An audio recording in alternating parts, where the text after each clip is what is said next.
How's it going, everybody? Thank you very much for tuning in, and welcome back to yet another episode of The Life Equation. And though life's mysteries may seem unfathomable and unsolvable, may that never prevent us from trying. My name's Zach, as always. Thank you guys once again for joining me on the show.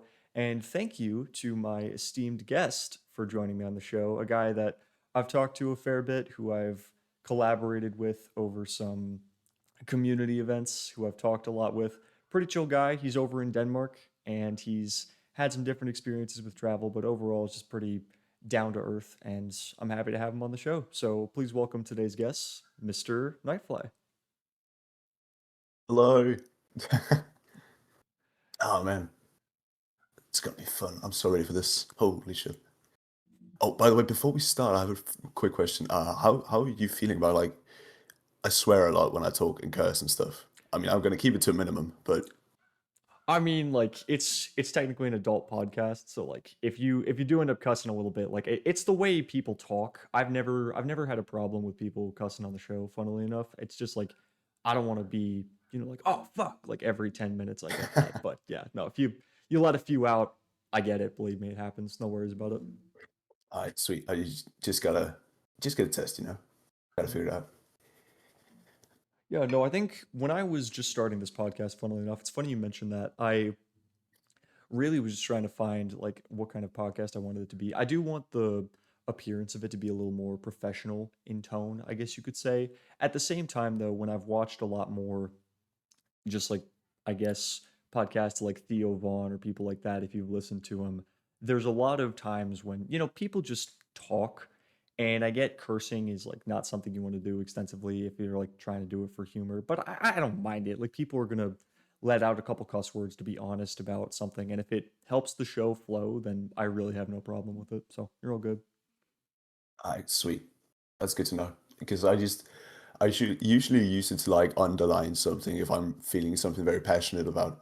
Feeling very passionate about something, I could just let out a swear word or something to emphasize that. I know it's probably not the most, flattering way of doing it, That's but perfectly normal. yeah, Yeah, yeah, like yeah, I mean if you're on the show talking about like your family or something that's really meaningful to you, then I don't mind people swearing at all. Like especially you get emotional and like you end up talking about something that means something to you. I just think it's sort of a testament to how much you kind of care about the issue. And again, not that I'm goodness. Sorry. I have the worst habit of like drinking water and then all of a sudden I have to burp like 8 times right as we start the podcast. But yeah, no, I mean, I think when you really just like get down to brass tacks and when you're in the thick of a conversation, it's really not like a big problem to be swearing a little bit. Like I'll hear my dad like swear all the time. Like my parents, like sometimes they do swear when they're talking about something serious, and my parents will always apologize about it. Like, "Oh, I'm sorry, I'm setting a terrible example." I'm like, "Mom, first of all, like we go to college, we go out in the world. There are some drunken idiots stumbling over their words every 5 minutes. Secondly, it makes sense, like I'm not a kid. It just like is a part of language, and I'm not saying you should do it. I feel like there's a perception of like, oh, if you curse all the time, then it's like somebody might be unintelligent or something like that. But I think it's all right to an extent, anyways. yeah. I mean, I've never actually heard people say like swearing makes you like unintelligent or stupid. I haven't like if we take like oh, what's his name? There was this guy. Was it Gary V or something? He swears constantly, and he's a very, very smart entrepreneur, something like that. And I think he's made it kind of like his image that he swears a lot, and I find it kind of interesting. Like you don't always have to be what society wants you to be and what everyone wants you to be. You can just be you, and you'll be fine. Yeah. And that's something you think swearing is a big part of that. Like you don't care about people cussing so long as it's like, hey, if that's a part of you, then like, okay, you can do it. I really don't mind. If you, and that's how it is. And I mean, just like don't go to like your aunt's funeral and be like cussing like a sailor unless she was accepting it. Uh, of No. course not, but Yeah. No, man. But yeah, I think it's cool to have different kinds of people on. I think when I started this show, like I was getting at, I really had this perception of like, okay, I really want to be professional, but at the same time, being professional doesn't necessarily mean you have to get out here and put on some excessive garb or act like you're Mr. Pompous, whatever. Because listen, like to put it bluntly in your terms, like everybody farts and shits the same way that everybody else does. You know, everybody has to do certain things, and regardless of what kind of pompous exterior you put up, everybody has like a level of meaning and like a level of how they want to talk under the surface. Some people, like you were getting at, it's just part of their mantra. Like people like Alex O'Connor or I was going to say Ricky Gervais. Ricky Gervais is definitely not an example of that. If you've ever heard him talk, I'm just thinking. I don't know why the first people I thought of were a bunch of atheists, just because that's like their whole mantra is they know a lot and they consider there are those kinds of people that consider cursing as like, oh, the unintelligent. And so you have people like Alex O'Connor or the late and great Christopher Hitchens. They were always about like, yeah, I don't want to talk like that, or at least they don't want to present themselves like that, just because they're always about maintaining this sort of identity. But at the same time, like I get dressing up for a big conversation, but it's also just like I want this podcast to be relatable. And to me, relatable isn't necessarily me sitting here in a sweater when, you know, I've got this whole background set up here. I'm the same kind of Joe Schmo that a lot of other people are. I'm just trying to figure it out. And I feel like so more casual attire really isn't a big problem in that sense. If you get what I'm, No, yeah. what, sorry? I'm just saying, like, no, if you, I just feel like it's not a big problem. I think when I started the show, I used to be way more uptight about it, but it's just like, let's just talk, you know, like let's just have some time and let's just like be honest and like try to relate on like some issues or find out what other people think of certain things or what you think of certain things, you know, just be unfiltered and kind of just like speak your mind. Yeah, okay, of course, yeah. Hmm. I mean, you can't really have a conversation and be like very into it if you're constantly having to like censor yourself and check yourself every time you say something because it will never be completely genuine then. I don't like that. Yeah, which So I'm just gonna talk. I and right on. No, I honestly think that's what really attracted me to podcasting. When I did the first few episodes of the show, I thought we did a good job. I thought I was really like getting some good points out of the guests I had. The problem was like it's exactly what you're saying. After I made those episodes, I started listening to a lot more podcasts, and the way people talked was just like eye-opening because they weren't sticking to like it almost felt like they weren't sticking to a path with what they were saying. Like they had to say certain messages regarding certain topics. Like they weren't always bringing up, I don't know, like mainline political issues if politics came up. They were always branching off of like, hey, like what could this actually stem from? Or like if somebody has trauma, it's not as simple as, oh, well, that person's got trauma. It's like, okay, well, what happened in this person's life? Like maybe their relationship with their parents wasn't great, or maybe they like had a really bad experience, and then maybe that taught their brain, hey, like this isn't something that we should do again or let happen again. But it just branched off. It made the conversation natural and yet unnatural is the best way I can put it. But I honestly think that's what you have to do for something like this. Because if we're just out here, if we're just, like you said, censoring ourselves and we're sticking to like the mainline points and not really branching out and being honest, it's going to feel like a half-assed podcast. Nobody's going to want to listen to that. They're going to listen and be like, okay, well, I've heard this 1,000 times before. What makes this any different? I feel like being NightF1y in your case and me being me and just sort of putting what I have on the table, that's what's going to have people listen to it. Or more importantly, forget like how many people listen to it because once again, like I'm viewer count's the least thing I'm concerned about right now. It's about just like, hey, if you do watch this, what do you take from it? And if what you take from it is, wow, this guy's really worried about his like perception and not necessarily what he says, that's a problem. That's the way I see it. Yeah. I mean, uh, let me think. Yeah, you can't be you if you're not just honest and to like speaking your mind all the time. Or not all the time, of course you should have some respect and self-decency around other people, especially in public. I'm not saying that don't go swearing at your job. But yeah, you can be yourself around people you trust and people you like. So yeah, that's it's a bit different, I would say. Yeah. Even if you hate your job, don't go and cuss out your boss tomorrow, people. Not ideal. Ex- Would not recommend. Yeah, man. No, I mean, so I think it's great that you're open like that. And once again, thank you for coming on to the show. I really appreciate you being around. I really appreciate you being open and honest like that. No, of course. I'd love to. I mean, this is really cool. It's the first time I'm doing anything like this. Yeah. So, Yeah. I think like that's just been one of the coolest things about this podcast too, is a lot of people have told me, "Oh, I've never talked like this before. I've never just put it on the table." And I think it's interesting because everybody I've had on this show to this point, I've always just like had conversations with beforehand.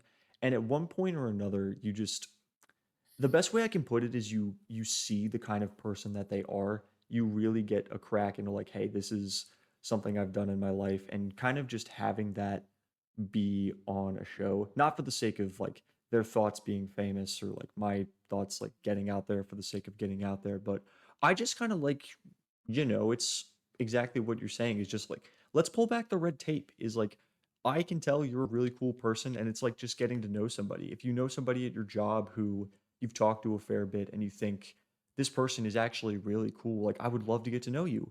You're never going to get to know that person if you don't actually take initiative or if that conversation doesn't go anywhere. Like my one of my supervisors at my job, I didn't know like anything about him for the first few days I was there because obviously I wouldn't. And he was like way older than me. But then when you finally start breaking down this barrier and you actually start like talking for a while, it's crazy what you guys can actually end up like talking about and getting to terms on. Like he was just telling me like we one day didn't know each other and then the next day it was all like, hey, like I actually was in the Navy. I think it's really cool that you're a runner. He was telling me about like these half marathons he used to run and like these crazy running events that some of the people did, his kids. Like he even got to the point where it was like the most random thing he did. Sometimes he'll just like take his dogs, his little tiny dogs out in a stroller and he'll run around his neighborhood like 4 miles with his dogs in the stroller. Something like that, you know? Man, that's that's funny. Yeah. Actually, I've like something kind of similar. So I got a new job, or well, I got my old job back, I guess. But I got a job here in start August, and July, and there was this new how would you call it, new manager basically, and we found out like on day one, I was like, okay, this guy's nice. He's very chill. He doesn't really take his job that serious, but he can like do his work, which I really appreciate. And then we realized we are very similar in some ways. We listen to like the same music. We do very like similar activities, even though he is like 15 years older than me. Um, yeah, because of my what we call it like strange hobbies. Like I play old video games, for example. I've played most of the games he grew up on, and we've kind of like we've spoken about that before, and spent maybe a bit too long in the break room just speaking instead of eating. And just yeah, it's really isn't in like it's. I'm gonna try that again. It's nice bonding with people over like simple things like that, even though you're in completely different age groups and yeah, completely different parts of life.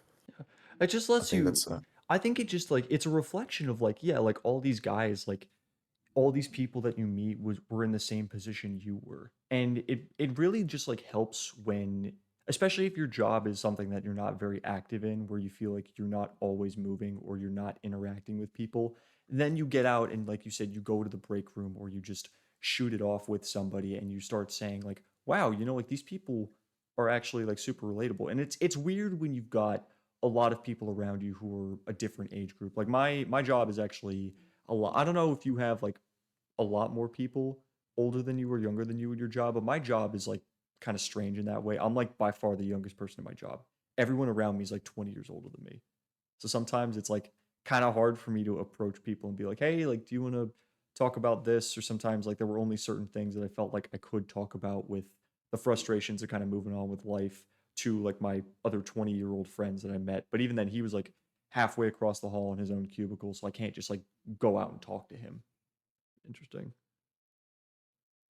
I mean, I do work retail, so it's a Okay. bit different than a cubicle job.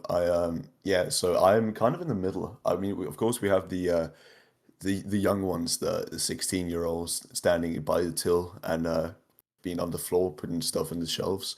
But I just kind of do the same thing. I mean, I'm 19, so I'm not that much older than them. You're 19? Um, I'm 19.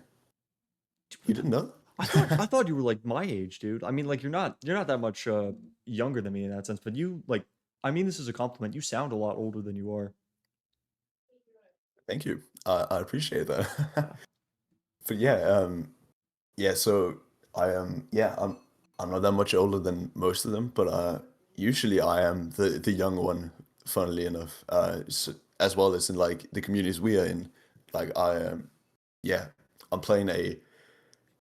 If we can just take it directly, I play a raccoon game that is 4 years older than me, basically every single day. Um, and if I'm not doing that, I'm on my job. I'm just standing by the till, basically. So yeah, Yeah. Does it ever feel weird being like the youngest person in like this kind of community? sometimes, I mean, I wouldn't say so. People are very nice here, at least. Um, the only thing is, I do get to like trip up people, if you can say, by like dropping that I'm 19 or that when I joined when I was 17, I think. Um, and then yeah, people just are baffled that I am older, or that I sound older than I am, and I'm playing these games for no particular reason. Like Slide 3 is still older than me, which is really funny to me still. Um, yeah, I mean, I wouldn't say it's that weird. It's just it's more weird for other people, if that makes sense. Yeah. I mean, I feel like everybody has some sort of hobby like that where it's sort of niche.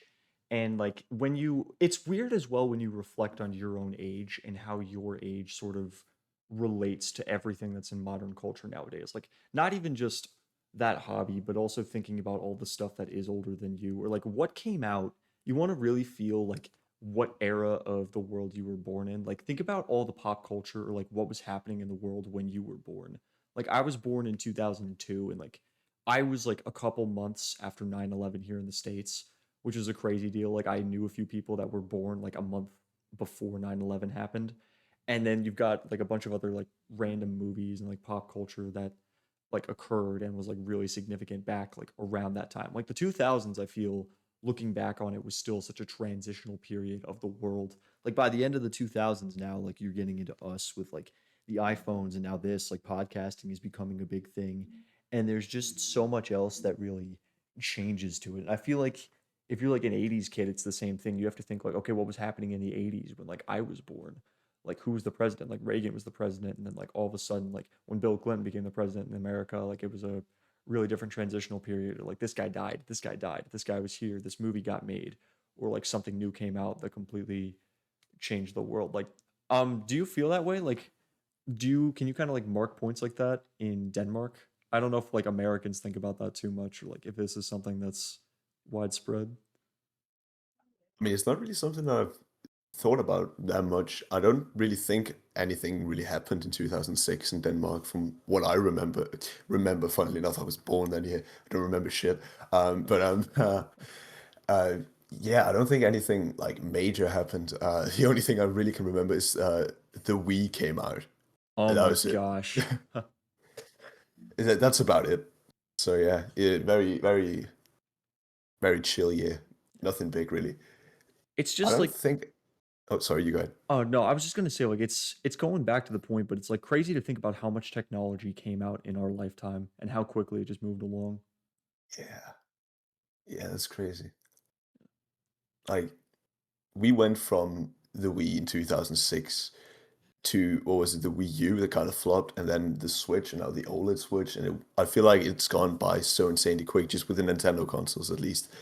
Like it's gone so fast. We had the Game Boy to the DS to the Switch again now being a combined console. I really like that concept. I'm just going to talk about that for a bit. I um I really think it's wild for some reason, but also like I feel like we've stepped down at some points with technology. Like I feel like there's a lot of stuff that was better back in the day that's kind of just disappeared and isn't a big thing anymore. Yeah. What tech I know. Oh, what sorry. what kinds of things do you do like outside of technology? Like, what do you wish was different? What I wish was different. Could you elaborate a bit? Like, so Uh, I kind of pieced that into two questions there. Sorry, but let's start with like, what do you wish was different about technology? I wish it was easier to understand sometimes. Like, I don't understand why a motherboard works, why like how it does. I feel like that could be more like publicly like you could have computer science classes in school. Of course, people have that, people study that. But I feel like when technology is as big as it is right now, a bigger part of our lives, I feel like we should like have a better understanding of it. I have no idea why a CD works, for example, a compact disc. I have no idea how that works. The only piece of technology, if you could call it, that I understand how it works, like storage and stuff, is like a record player or like a vinyl, because that makes sense to me. Well, now, like, you Yeah, can also see that firsthand, like how what it's actually doing to that disk. You can see that firsthand with like the motherboard and everything like that. I feel like a lot of people don't really know how that works just because it's abstracted. But that makes sense, you know? yeah, but that's mainly it. I just feel like it should be more understood sometimes, because I would find that really cool. I would love to have more like classes about, oh well, I'm not in school anymore, I just graduated, but I would have loved to have like classes where they explain why stuff worked and how you could fix your own stuff and stuff. They're like things like that. Of course you can research that on your own, but with how much information is out there, it's very easy to have like an information overload while you're looking stuff up. Mhm. And yeah. Yeah, see, I feel like weirdly enough, it's also different for me because I majored in computer science, right? So on the back end of that, I actually understand a lot of how that works. I can't tell you verbatim all the technical details, but that's exactly the reason why I got into it was just because I wanted to actively pursue how that works. And now, strangely enough, I'm at a point in my life where I kind of wish I didn't have to know as much about technology. In fact, going on what you were saying about like, oh, I wish I had a class about that in school.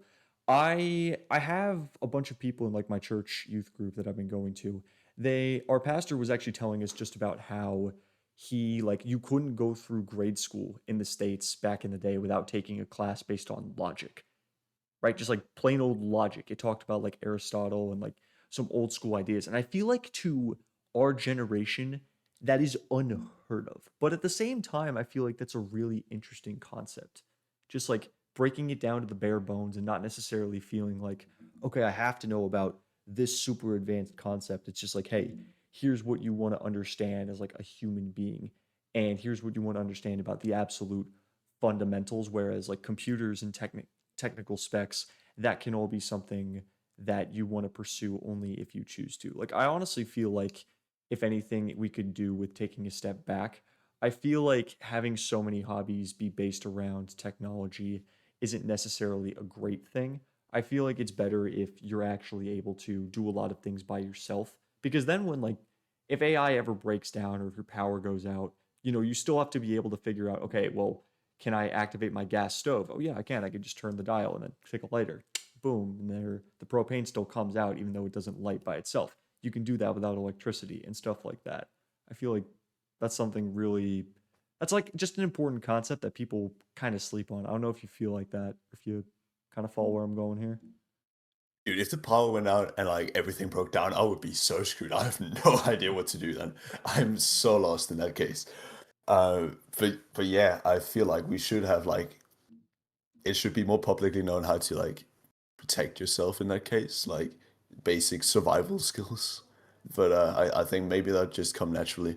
It is built into us, I guess. If that makes sense. Some of it's built into us. Like if you're talking like fight or flight response or something like that, like natural survival instincts that keep you alive, that would be really cool. But at the same time, like I would love it if we had more times in school where kids just got to go out and like do things with their hands. And let me elaborate on that because that sounds weird out of context. But oh gosh.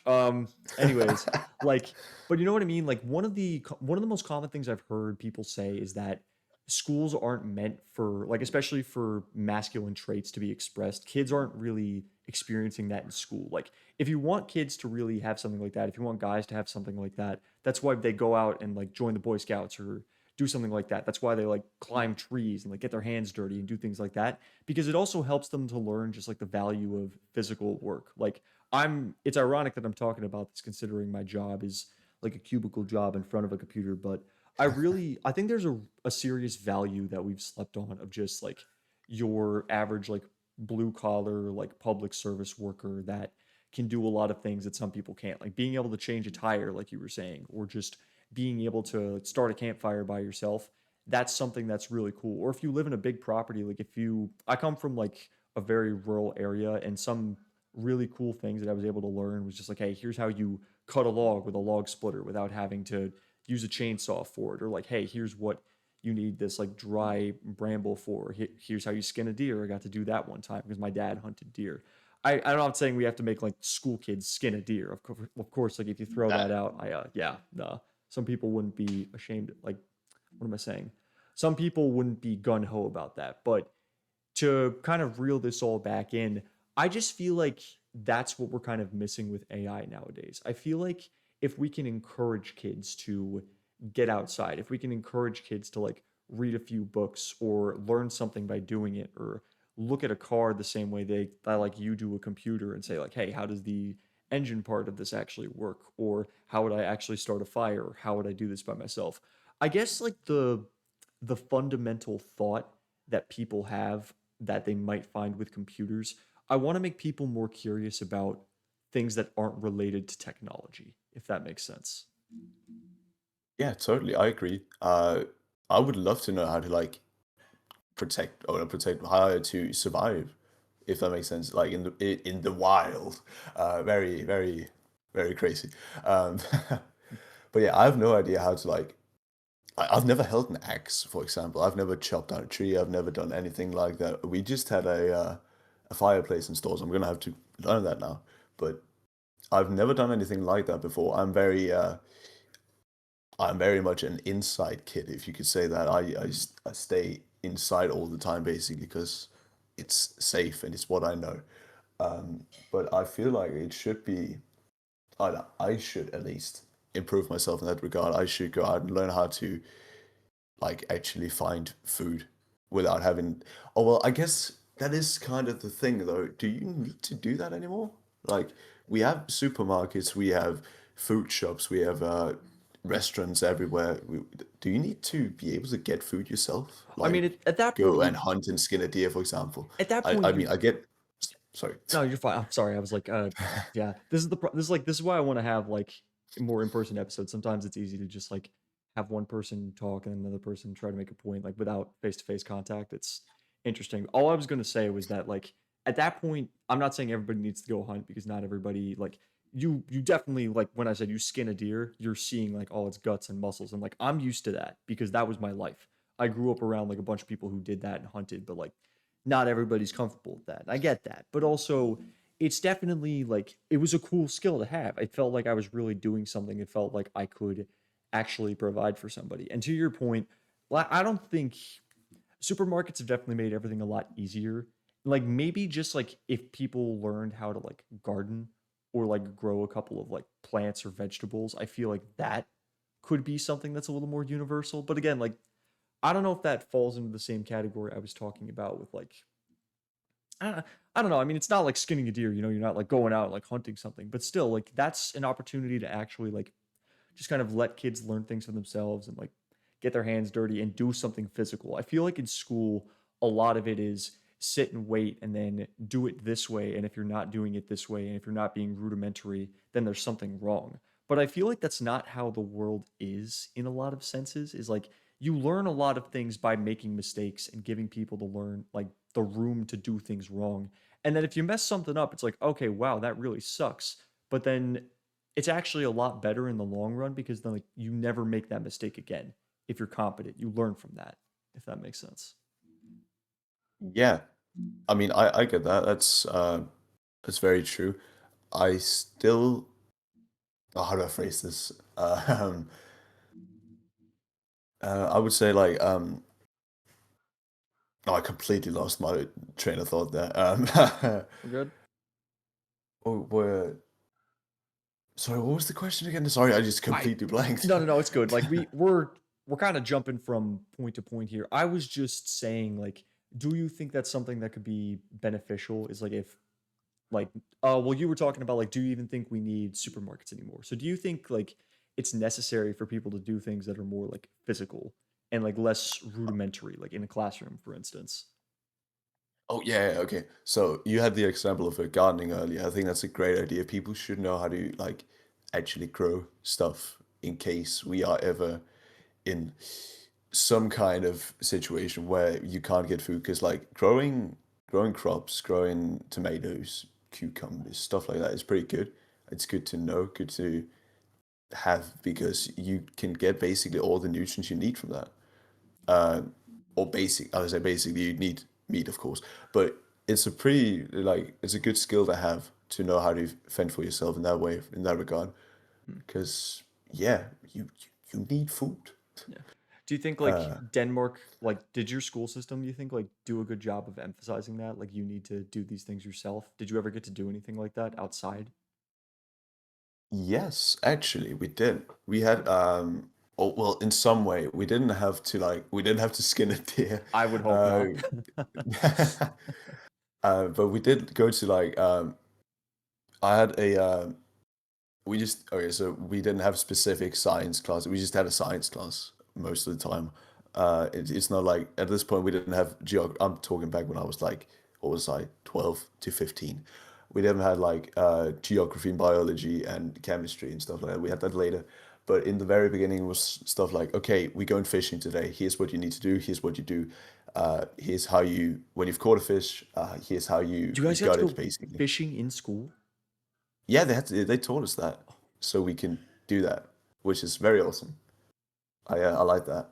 And then we had a cooking class where they taught us how to prepare food and how to make sure that the thing you're eating is good, isn't poisonous, and you basically won't kill yourself.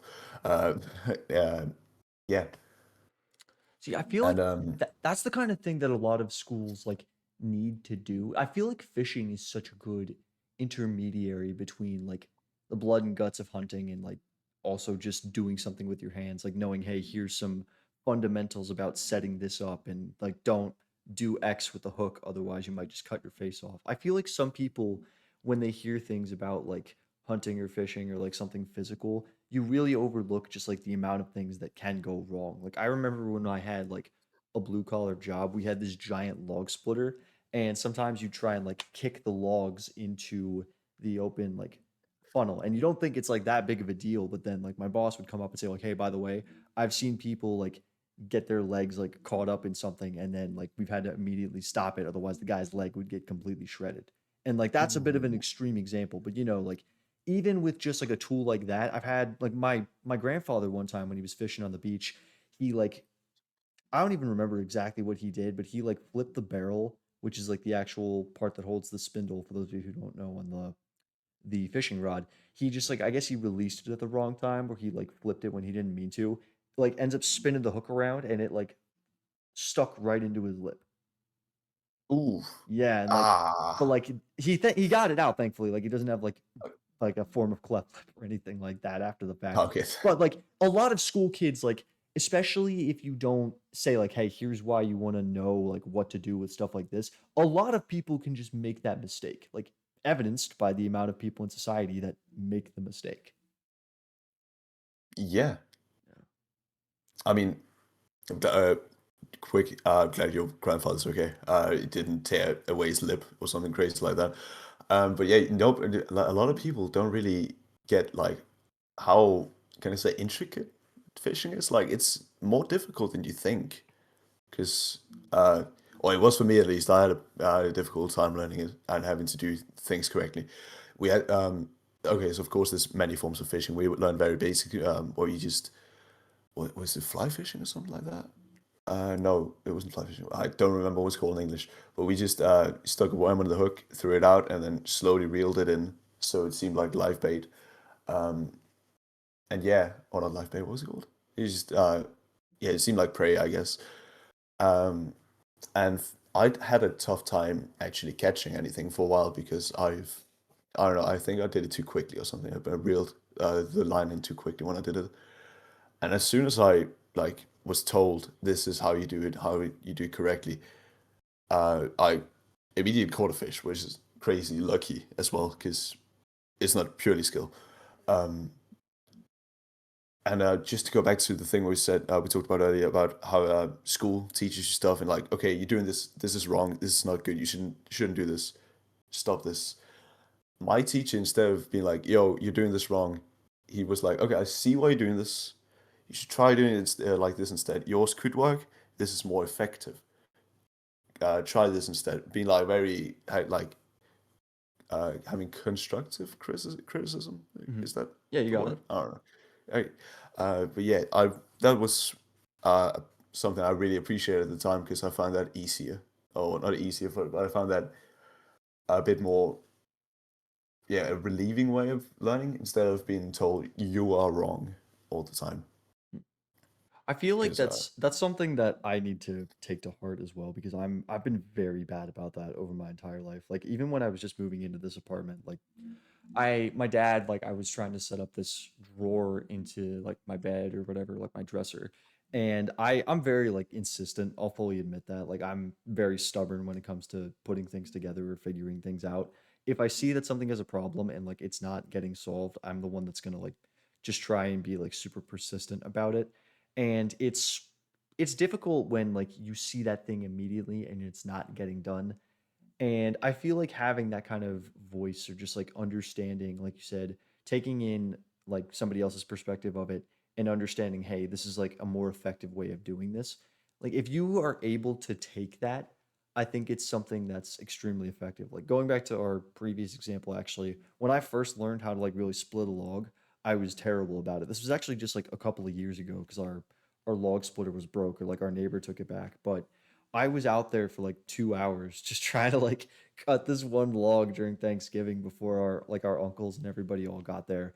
And I was determined to cut the thing down, and like my dad was just standing there telling me all these different steps cuz like splitting a log, you don't think it's that hard, but there are actually, like you're getting at here with like fishing, there's so many different steps to it. It's like you can't just like swing the thing over your head because before you know it your arms get really tired. So then you got to like stand in a certain way and then like push with your legs, and then also while you're swinging it you got to make sure that like your arms don't move a whole lot, your wrists are locked, and then also if you just like hold it like this it's probably going to go way shorter, so you got to slide your hand down. It's like there's so many different steps, and I feel like a lot of people really undermine that. And so I feel like if even if it's just one like hobby or something you have in the back, if you have an excuse to do something like physical or something new that you've never done before, something even if it seems really simple, do it.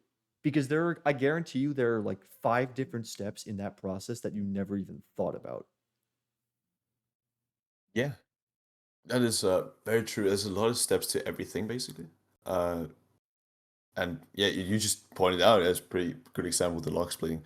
I've never done that before. I want to do that soon because, of course, I said this earlier. We just got a fireplace installed, and it's about to turn winter. So, Mm. um, but yeah, you don't usually think about like all the small. Let me try that again. Well, you don't usually think about all the small stuff when you're seeing someone do something. For example, I play guitar, and I've done that for a couple of years now. And in the beginning, it seemed, I'm gonna say this is very stupid, I already know this. It seemed easy because it was just plucking strings and holding your fingers in certain shapes. That's what I saw it as. But the more you dive into it, the more like you learn about different techniques and stuff. And I wouldn't have realized that if I didn't look more into it and started learning it myself. And I really just got a new appreciation for the different things I do when I start learning something, like guitar, for example. Mhm. And you still do that to this day? Still play guitar? Yeah, I play every single day. I love it. There you It's go. very fun. I mean, I love music. I've always loved music. Uh, I speaking of music, I recently just this Saturday, not yesterday, but last Saturday, I bought a new record player and a new set of speakers, and I spent about 1,500 US dollars or 10,000 Danish kroner on it, which is a lot of money, but it's so worth it, and I'm very happy about it. But yeah, music always been a part of my life. I've always listened to music, and just having like being able to play an instrument and express yourself in like those ways through music. It's very it's different than just talking to someone. It feels like it can help you with deeper understanding of yourself sometimes. Mhm. Very cringy, but a very very crazy put. But that's how I feel about it sometimes. No, I mean, I feel like Uh, you honestly, I really resonate with that. In fact, one thing that I love doing is just like writing. And in fact, I've actually written a couple of songs. I can imagine the way it plays in my head. I can imagine like, tapping my finger on the table and then like I could put a beat to it. I just can't play it. But I definitely think that what you were saying, it's a cool way to kind of express yourself. And also the thing about just having it down pat, like when you have those notes all out or when you know exactly how this goes and what it conveys without you even having to think about it really. Like you have to think about making it obviously, and you have to think about playing it and doing all that. But like once you have the song, it's there. I think that's why a lot of people absolutely love music is because there's so much thought and effort that goes into writing out something that could be really meaningful or planning out all those notes. And then once you have it, like boom, you've got it. Like everybody else in the world has it. Maybe not everybody will see it, but like if you have an idea in your head, it's like, hey, I wanted to express this emotion or I wanted to do this, and boom, now it's there. I love that about music. I kind of like want to learn to play an instrument in the future, whether it's like guitar or piano. And also it's like another what we were going about earlier. It's just another way to like not be in screens. Like you're not staring at your phone when you're plucking your guitar, you're not like on a computer, you're not in a cubicle. You can be wherever you want to really when you're playing an instrument so long as you have it. And I feel like that's a really valuable trait of it. yeah, I mean, you said about you not staring into your phone and something. I do that a lot. I look at my phone for like tabs and sheet music and stuff because I wanna when I learn new stuff, I'm not learning it by ear because that would be crazy. I don't know how to do that. I don't know the best ways to play it because there's yeah, obviously, there's different ways to play the guitar, for example, and sometimes it's just good to have someone who knows what you're doing tell you about it. Again, school, the way you like learn information, it's very different from person to person. But I like doing it that way, like having instructors and having just people who know what they're talking about help me learn different stuff. Uh, that's one of the things I've realized about myself is I ask lots of questions when I'm learning something.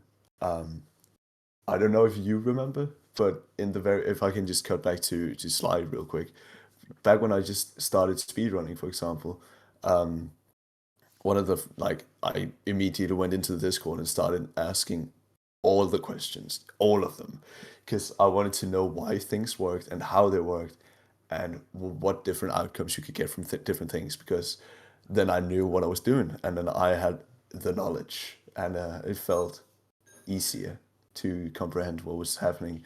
And I felt the same way about music in that way. I had a teacher for a while who taught me a lot of stuff, and I also just asked a lot of questions there. I always ask questions. I feel like that's the best way to learn stuff, Mhm. if that makes sense. I don't know if you feel the same way about that, No, see, but it's funny. I absolutely feel the same way. I think we're very similar in that sense. I actually wonder how many people can relate on this front. Do you think there are a lot of people who enjoy learning things? oh yeah, totally.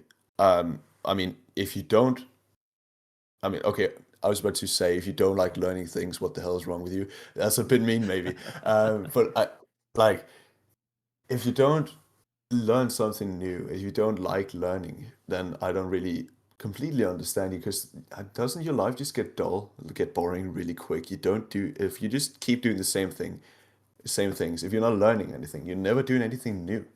And I feel like I would not personally be able to do that because I would just get stuck in a loop, and I hate that. It's I like you were want to saying. do new stuff. It's like you were saying about being a screen kid. Is like you really don't want to just sit in your comfort zone. Like you kind of realized, I want to go out and I want to understand these things. I want to learn how to do X. Exactly. Yeah.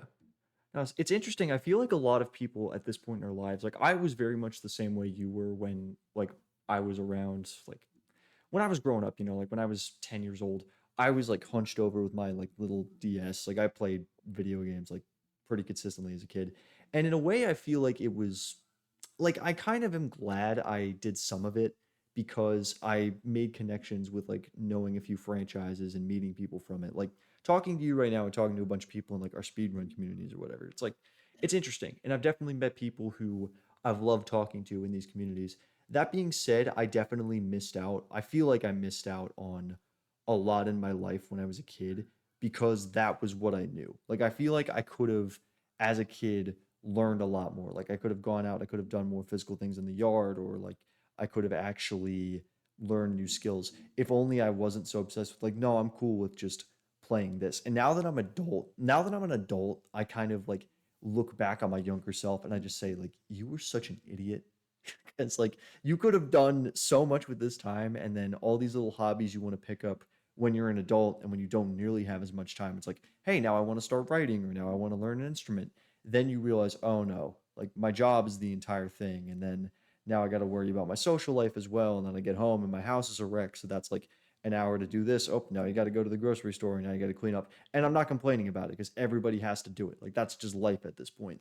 But it's a shame. I think it's a shame that like just with the way the world works, you have less opportunities to like really learn and do new things because a lot of it is just about the more rudimentary aspect of it, like we were getting at. Yeah, I get that. Now, I just want to say something real quick. You said you call yourself an idiot when you were younger. I wouldn't, obviously, you gotta shut up. Talk nice to yourself because that really impacts your mental state of yourself or the mental image of yourself. Always be nice to yourself because whatever you did as a kid always like shapes you as an adult. Like, I wouldn't, I mean, I've looked into technology a lot and it's helped me a lot. I looked into a lot of different stuff when I was younger, and it has shaped me into me. And I know I can't get the time back, so I've just decided to live with it. Yeah. And Well, I am me now. what kind of things did you pursue as a kid that you felt impacted you the most? Um, Probably video games. I played games since I was very, very tiny. I think I have a picture somewhere of me sitting in my brother's lap playing Sly 3 at the age of 2. Um, My gosh. and I've always played video games. The first console I had was a PlayStation 2 and I had a CRT with it. And then I upgraded to the PS3 and then I got a PC and then it just took off because God, there's so many games on PC. Like Jesus, I played everything. And I will agree, I probably also spent too much time on video games sometimes, I would say. But I don't mind it as much anymore. Of course, I feel like I could have spent the time better, as you say. But again, you can't change the past. You can always prepare for the future. So I've just learned to accept it because I had a good time. I really enjoyed it at the time, and I look back at those like memories I made in a very good way. I don't, I don't mind them anymore because I had a point where I didn't like that I spent so much time playing video games, and now it's just yeah. To quote your previous guest, Geek, I am just me, uh, and I really like that. What was I like that phrase because yeah, I am just me, and that's how it is, and I can't change it. Yeah. Well, like, yeah, I mean, if you, and I really like that sentiment. I really like the sentiment of like, yeah, I am myself, and every decision I've made up to this point really impacts who I am. I think, in a sense, like, if you want to change something about yourself, like, if, for example, you want to take up new hobbies, and in a sense, that's your change, you still have the power to do that, is the thing. Like, you can definitely still pursue new things like that, and you can take that up. I, I'm a lot like the way you're thinking about it right now is that like I said, I definitely thought I played games a little too much as a kid, but at that point, like it doesn't matter. And like some of the stupid stuff I did as a kid, yeah, it's like a part of me. I can't undo what I did, but you take it with you. And if you did something that you feel like you don't like, or if you want to sort of change your direction, most people, anyways, and like thankfully with where we're at, the countries we're at, the systems we're in, we have the power to do that. We have the power to actually go out and say, hey, like this is a really cool hobby. I'd like to pursue this. Or you can go to a social event, or you can try to do something different, or you can cut back on the amount of screen time you have, or you can go to the gym. We can do all these things, because we have the ability to. I think when I get older, especially because like the fact of the matter is like you're 19, I'm 23, we have yet to make a plethora of significant decisions that will happen in our lives. And at that point, like I'm interested to see like how a lot of choices that get presented to me, how a lot of opportunities that arise in my life, like how do the choices I make that I'm like forced to make when I'm 30 and 40 compare to when I'm like 20? Like I could be sitting here like 10 years from now and I could do a podcast episode entirely on a hobby that like I never even really even thought twice about. Like maybe I get crazy into fishing and not just fishing, but like a specific type of fishing, or maybe I go the NightF1y route. I start plucking away at the guitar and I find out these whole new like this world of songwriting that I never thought about. And then you learn some things about musicians. I feel like having the ability to change your hobbies like that is something that's really valuable. But also like not like you said, if you have something in the past that's like a part of you that you did, you can't reject that because that's who you are now. But at the same time, like you said, it sounds strange and it almost doesn't make sense when you put it this way, but who you are is who you are. And whatever direction you want to take yourself in, that's up to you. Yeah. Um, yeah, I totally agree. I think like you said, what were you doing in 10 years? You're sitting still, or it's still, you're sitting here doing a podcast about hobbies you've really gone into. I like that thought sometimes. Like, what am I doing in the future? Like, I've thought about that before, but it really scares me at some point as well because you know the past, you know what you've done before, you know, again, you know your comfort zone, but the future is like unknown territory, Mm. and it's unsettling sometimes, I would say.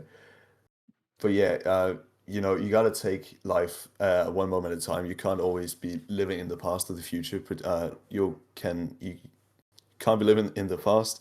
You can't prepare for the future constantly. You gotta be you. You gotta live in the now, in the present.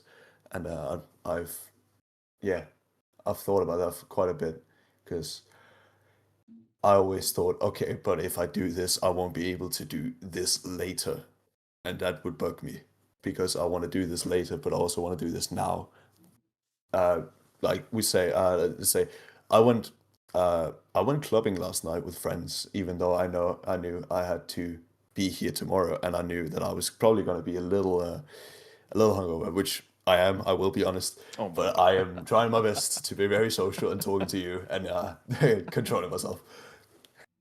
Um, but yeah, You could have done this episode drunk. Are you kidding me? That would have been like, oh my gosh, like drunk nightfly, party it up, like woohoo. Jeez. that would have been that would have been a completely different conversation. I think Oh, I'm a bit different when I'm drunk, maybe. oh. But yeah, you gotta live your life now and not tomorrow, if that makes sense. Mhm. That's Yeah. yeah, No, I mean, one of the most fundamental pieces of advice that I heard really echoes what I feel like I've been saying this a lot this episode, but there is no better time to start than right now. And exactly. on top of that, like if you were thinking too much about, okay, where do I want to be? Then you're going to miss a lot of the most important things in life. Now, I'm not saying don't have a plan because naturally, like I feel like everybody wants to go somewhere. They have an idea of where they want to be. And if you don't have an idea of where you want to be, you should figure that out first. Like, okay, where do I want to be in 5 years? Do I still want to be here? Do I want to be working this job? Do I want to have this hobby? Do I want to have this relationship or so and so? And all these variables that we'll have an entirely different perspective on when we get that far down the road. But like you said, it you just have to experience it. You kind of just have to go along with it and eventually more things are going to go wrong. You're going to find out like great new things, you're going to meet new people. That's what life is all about to me. Is you can't be entirely stuck up on what you've gotten or like who you've been or what you've done. It's all about like what do I want to do with my life right now and how do I live that effectively. And I mean if it means going clubbing one night, then like okay, sure. And like I for what it's worth, I really appreciate you like coming out here and having a somewhat like semi like professional intellectual whatever you want to call it like but having this kind of conversation when you're slightly hungover. And once again, man, thank you for coming on. This has been like really good. I'm happy you're here for this. Of course, I love being here. It's a good time. I've enjoyed myself so far. Uh, yeah, if I could just really quickly say something about what we said earlier. You said you always like have goals. That's good for you. Have something prepared. Just remember to to not make your life only about these certain goals. Like you should also do all the small things in life and not just focus on the big picture. Yeah, That's my main point there, yeah. really. What kinds of small things have you recognized that have been really valuable? uh, People, basically talking to different people and getting to know others, know their life, know what they're talking about, know like experiences from them, because you can always like self-reflect, and you can always learn from others' mistakes, but also what people have been doing right. And yeah, I've started talking to a lot more people lately, and I feel like it has helped me grow as a person, if that makes sense. Yeah. No, I mean, it absolutely makes sense. I mean, one thing that I feel like we've been teetering along this whole episode is the comfort zone and sort of getting out of that and talking to different people as a way to get out of that. In fact, that's the whole reason why I have this show and like why I'm kind of cool with just still messing around online with like speedrun communities and everything is because through this I have met so many great people and I have it's like opened another door in my life that should not serve as a substitute for like in-person interaction because I would like to think I still have a healthy amount of that and I've met a wide variety of people at like my job and out in the open. I'm actually like one of my best friends since I moved down here is like he immigrated here a handful of years ago from Italy and he was telling me all about his experience about like how people in that country and in Europe are still like looking for jobs and how it relates to us about like what's different about their systems and like from traveling from country to country. That's why I'm still so cool with just like doing this podcast because like if I'm doing this right now and I'm learning about this stuff right now when I'm 23 and I'm really taking a lot out of this, I feel like it's helping me develop as a person. I hope it's helping my guests develop as a person. And it's like I said, I think it's just cool to continue like to see this kind of thing evolve as time goes on and to really like discover what you can be and like what you really want to be moving forward. That was a sounded like a mishmash of ideas, but hopefully you kind of get where I'm going with that. Yeah, again, Mhm. you got a good point. Yeah, I don't really have anything to add. I just completely agree with what you said. You just gotta move. You gotta move on. You gotta be in the moment, and you gotta learn from others. That's mainly the thing I've learned recently. Because you have no idea how much other people like know. Like God, the knowledge I've gotten lately from just talking to my coworkers and other people, like friends and stuff. Like I recently learned about a lot of old rap groups from the 90s and the 80s because of that the manager I spoke about earlier, because he's really into that and I really like the style of music. And now I know a lot about them, about their life, about what they did when they was uh, when back in time in the 90s, 80s, what people had to endure and had to do to survive. And it's very interesting to me, My God. if that makes sense. Do you ever think our generation undermines that, like what everybody in like the 80s, 90s, and beforehand had to go through? Sometimes, maybe. Well, I'm not completely sure because I can't speak for the entire generation, of course, or the entire like entirety of Gen Z and the next generation and stuff. But I would say we don't appreciate the knowledge that's already out there sometimes, because you know, um, I had a point where I'm going with this. Yeah, you don't always appreciate the knowledge you can get from others. Like I didn't know my dad played guitar before like a year ago, 2 years ago maybe, and that would have been good to know if I just like if I'd spoken up about it, because he could have helped me along the way. I thought that could have helped a bit, if that makes sense. Mhm. Yeah, but see, like this is also going back to what we were talking about with just branching out and like living your life and knowing it. Because if you hadn't talked to your dad about that at any point, then like you wouldn't have another hobby. Like you wouldn't know your dad plays guitar. Maybe you'd be less interested in picking up an instrument, but now you have that. I think that personally we if anything like with this new age of social interaction, a lot of what we try to get advice from is it's a lot easier to justify going to YouTube and saying like, okay, like what do I do if my girlfriend is doing this or something like that.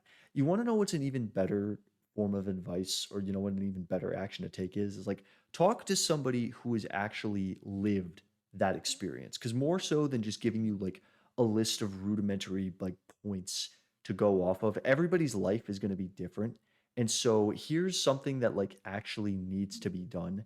Like here's what you can do in the moment, and here's what I learned from actually going through this and not just talking about it. It's ironic when I put it like that because we're talking on a podcast, but if that makes sense, I feel like the best resource you have is another person who has been through some walk of that. And that's, like I said, that's another reason why I love just having people on and like learning new things. You mentioned like not knowing your dad like played guitar for a while. I didn't know about like a bunch of different like foods and some other things until I talked to some people. There was this guy at my job who I've been meaning to talk to him more for a while. He works on like the other side of my office, but he was telling me about like this big like pineapple like fruit concoction he used to make. I don't even remember what it's called, but it's this really cool like pineapple drink where basically you hollow out a pineapple and then you like put some like weird like creamy like milk or something in it that you mix up and make it. I don't even remember what it's called or if I'm describing it properly, but I didn't even know that existed beforehand. And then like that opens the door to like, well, where did this thing even come from? And like you learn new things. And I think that's really cool, is just being able to branch out like that. Especially at our age, this is something that a lot of people don't take into account, is like just go out there and just like you don't know what you're going to learn.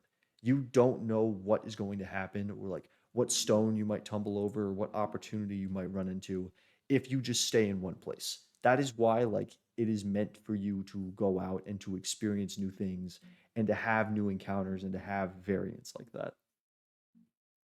Yeah. Mhm. Uh, True. Again, the comfort zone. Very, we'll be dwelling in that again still. But yeah, I always will completely agree with that point. Like, we should go out more. You should talk to people. You should learn from others instead of, looking it up on the internet. Of course, I'm not saying don't use the internet, because it's a great search engine. You can use it for everything and it's brilliant. But like, if it's more personal matters, like, my girlfriend cheated on me. What should I do? What should I go about? If we could take that example, for example, but but yeah, it's better. I see what you mean. It's better to talk to a friend who's been through the same thing, because you're gonna get everything you need to know from that said person. But when you ask them about stuff like that, please listen to them. If anyone's out here listening and actually taking advice from us, which is kind of crazy to me to think about, but please just, You shouldn't listen to me, but please listen to me. I yeah, insist. This exactly. time it's good. I swear this time it makes sense. Please actually like take notes and do what other people tell you to do, because if they've been through the same thing, they know where you want to go, instead of like you keep tumbling over your own feet because you keep making mistakes. Let others help you. That is it's an underrated thing to do, I would say, because God, I love getting help from others. It's a great thing, if that makes sense. Yeah. I think having other people in your life that are willing to help you is really great. I think that a lot of people aren't fortunate, like they don't have that experience like with their parents, or if they have siblings, then sometimes their siblings might not have a great relationship with it. I say siblings explicitly. I mentioned Cinder and I were talking about this in fact a couple of episodes ago, with how her and her sister growing up, she didn't really have the most communal relationship with them, besides like them being worried about their mom like going to church, or not even that point, that was just something that came up. Like their mom about like her weight or something like that, they were concerned about that. But then like eventually as they grew older and as they kind of discovered like, okay, this is what I want to do, this is the kind of person who I want to be, then they really started to bond and like get to know each other better, which I think is really cool. I think one problem is that there's something in my head personally in my life. I haven't always been open to like help from people. I think like there's something intrinsically when I was a kid that always said like when my parents were trying to help me, it was like you're trying to take a piece of yourself and they're trying to like twist it so that it's something different. And that's really not the case, because the more and more I've gone on with my life, and like granted, like I'm not saying like do everything that somebody tells you to, because at the end of the day, there is still a lot that you have that's unique to you. And if somebody is trying to fundamentally change something about you that like you enjoy or that you think is a good part of you, you need to look at that in a bigger picture. You need to say like, okay, well, does anybody have a motive for like me wanting to change this thing about me? Is this aspect of my character really the kind of person that I want to be in line with? Am I truly living as I want to? But I've also reflected on a bunch of moments in my life where my parents like they told me about one thing and it's really helped me to just like avoid a bad situation or to really just kind of keep myself in line. Like I was about to go into religion, funnily enough, again, because I was going to say, well, that's the whole reason why like religious texts exist. It's because like, hey, if you follow this guideline, then your life will turn out like exactly like this, or your life will be a more positive experience. I feel like it kind of falls right in line with that. But even if you're not like into any sort of thing like that, having people around to help you is extremely beneficial. And so if you can, like, even if you don't want to Google something one day, or if you have an issue that you really want genuine advice on, it's kind of like we've been getting at, like go call your parents or go call like that really good friend that you haven't talked to in a while and just see like what you can pick up on. The only thing that I would say in support of that or like to kind of advise against some worse situations. One thing I've heard people say is never seek advice, or what is it? Oh no, how does that saying go? It's like never seek advice from no. I keep starting with that. Man, it's like never seek approval from somebody you would never seek advice from, I think is how the saying goes. It's basic. Like, never take advice from someone who's falling apart. Well, like yeah, that well essentially yeah, that's a better way to put it. Like if you wouldn't go to somebody and ask them a serious question like why are you actually seriously taking their advice, or why would you ever ask them like hey, am I doing this the right way? If that makes sense. Yeah, Mhm. that's really funny you say that because one of my friends told me that phrase yesterday. Like I was speaking to him, and like you mentioning that something very similar to that. I find that really funny. Like it's a funny coincidence. But yeah, you spoke earlier about religion, about how you've been told live your life like this and you'll be fine. This will happen. How do you feel about that? Because I don't mind religion. I am a Christian. I believe in God. But I don't always agree with the way we do stuff. Because I feel like yes, of course, the Bible is a good book. It has a lot of stories, but it's just that it's stories, and yeah, you can learn from it, but you should always live your own story, and yeah, do your own thing, because you're you. You're not supposed to be anyone else. If that makes sense. Yeah, no, I Because in fact I yeah, sorry to cut you off, but I really ride that home. I've something I've really picked up on when and I've interacted with a lot of like Christian communities in the past. It's something that I've been going to. Like I am going to churches right now and I do call myself a Christian. Like I do genuinely. I'm very much in your same boat actually. Like I think that's the way like when you peel it back, that's the way that like 90% of Christians in the States are who aren't like super evangelical or like into it is they want to put themselves around this kind of community and these kinds of ideals because they feel that it's something that's really good. It's a good path to follow. That being said, you don't want to force it upon somebody else and you also don't want to like you said just go fully by what a book says or by a dogma says because the way I always view the Bible, I think like today anyways, is that I love the synoptics. I love like Matthew, Mark, Luke, and John and like the parables, like the parable of the sower or something like that is like one of my favorite examples. Just seeing how ideal human beings were supposed to act, I think is great. Now that being said, if like I acknowledge like I think that the Bible isn't like a perfect book personally. Some people will tear me to the ground over that, but I still like personally see examples of like Judas dying twice between I think the book of Matthew and then Acts.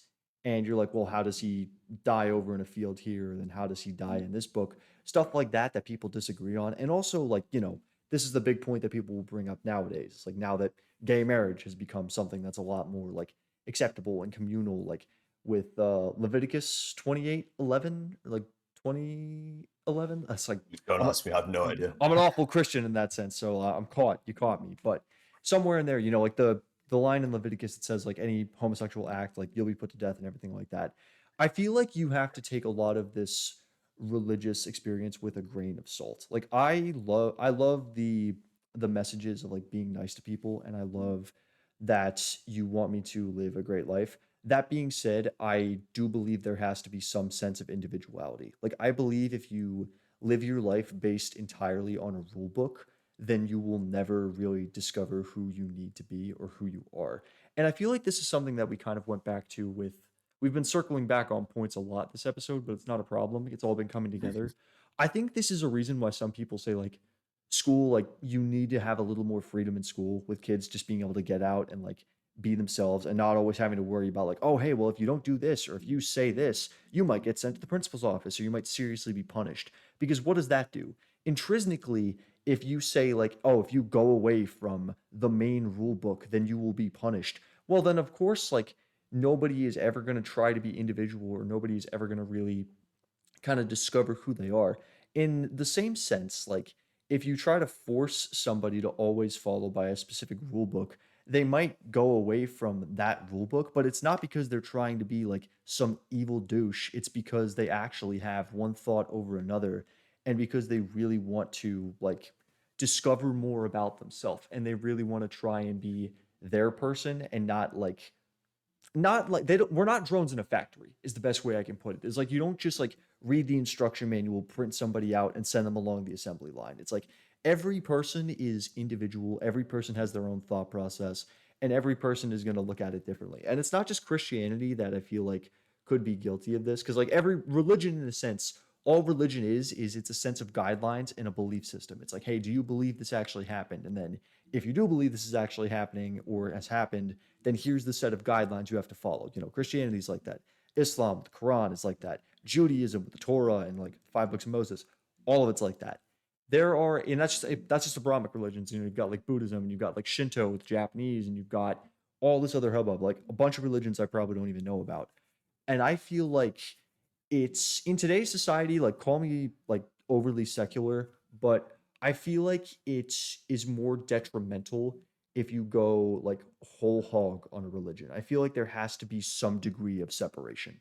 Otherwise, you will never like let somebody truly be who they need to be. That's my thought, anyways. I completely agree. The like I don't I'm not I haven't looked that much into the other religions other than the part of like Christianity that I've grown up with because that's the only one I've really been introduced to.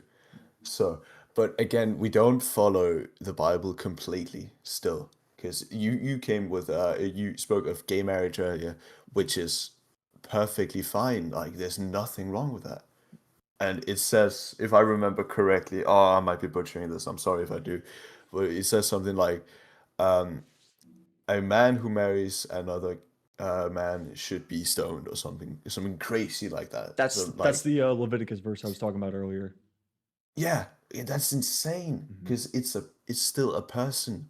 It's a person who can like evolve, can like learn from experiences, and is still a person with feelings because those feelings are all real. It's love for fuck's sake.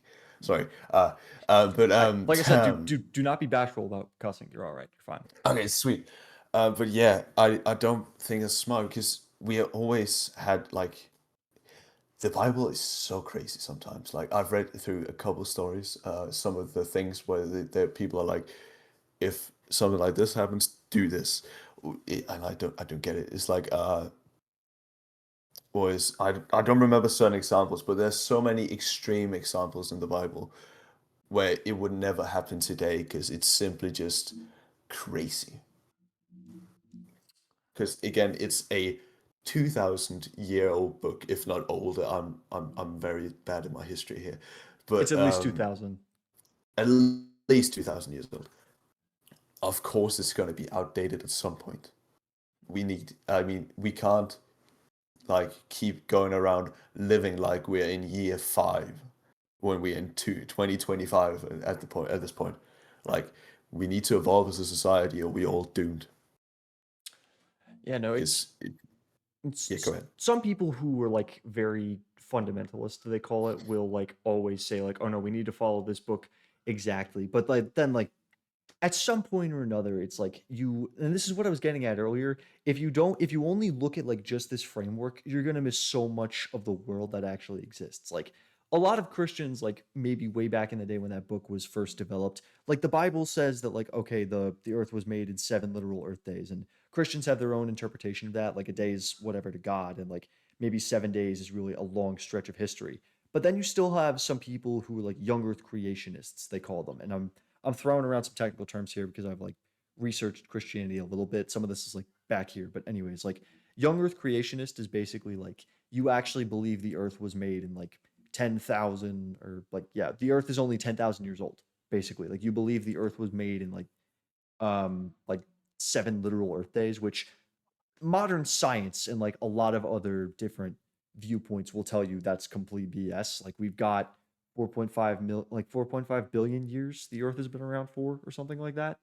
And Yeah, yeah, and like you said, there are some parts of the story that just get like when you stack them up to history, some of them are really great, some of them are maybe not so great. And we talk about history explicitly with the Bible and like its period through history because at the end of the day, a lot of the Bible is historical text. Like not necessarily, maybe not necessarily like, Genesis, depending on your viewpoint of the world. Like if you think that Adam and Eve were seriously the first people to ever be born, or if you think like the flood actually happened, or if you think Moses was this person, like historians, from what I've actually researched, they've said like, hey, if you take out the miracles, we can actually accept like Mark, Matthew, Luke, and John. Like these are actually like historical facts. Now, obviously, they can't verify like, hey, did Jesus actually resurrect from the dead, or like did the guy have a biological father? They can't prove that because nobody was there to prove it, and like you can't see that willingly. But like we talk about it more than a lot of religions otherwise, like than we otherwise would, just because it claims to like be historically accurate. There's still a lot of it that can be historically verified, and it has more evidence going for it than something like Mormonism, where like they have no evidence for it whatsoever archaeologically, even when it's biased. And then of course now you've got stuff like the Dead Sea Scrolls, but that even raises more questions because they found like the Book of Enoch and the Dead Sea Scrolls, and that talks about like freaking giants in the same like realm of like Bible stories. And then you have to wonder like what the hell is this even doing here? It's just like I'm getting off into the rabbit hole here. I'm sorry. I it's all good, man. like Keep going. so what was your let me reel myself back in here, but your original question was like you can't live explicitly by the rules is what you were getting at? Yeah, you have to break the rules to live, Mhm. basically. I just like I think a point that I try to make for people's lives and like something I kind of touched on earlier is if you want somebody to actually like end up being good, or you want somebody to find out like who they are, you have to give people the room to make mistakes. And like you can't like I understand disciplining somebody when they do something incredibly wrong and they try in some way to justify it. That being said, like if like you don't allow somebody to live like maybe somebody in a way like becomes a Christian when they just completely go away from Christianity. Like maybe it takes somebody a few times of getting like absolutely blackout drunk before they realize, okay, this really isn't the way I want to live my life. Maybe this whole religion thing is important. But like if you just insist like no, absolutely stay away from this, that in of itself isn't justification. The justification for it is, hey, here's what might actually happen if you do this. Now, do you want to accept this risk? Do you want to do X or Y? Do you want to have sex before you get married? All of that is like in a way, like the way I always say, like the way I always talk about it is that like whenever somebody mentions the 10 commandments, in a way the 10 commandments were meant to be broken just because we're human beings. And like if you look at it from a religious sense, from a Christian sense anyways, people can't help themselves. Like people are always going to do stupid shit. People are always going to want to like go out and like break rules and be promiscuous and all that fun stuff. So I think what like the purpose of religion serves in our society is it really does provide that framework of like when all else fails, here is what like typically should be done. But if you're always like before you make a decision or before you speak a word, if your first instinct is okay, I need to consult the rule book for this, then you're never going to be able to make a decision without the rule book. Like if somebody just says to you outright, if you're in a high pressure situation, like what are you going to do? are you going to shoot this guy? You're not going to shoot this guy. Are you going to like take that step? You're not going to take that step.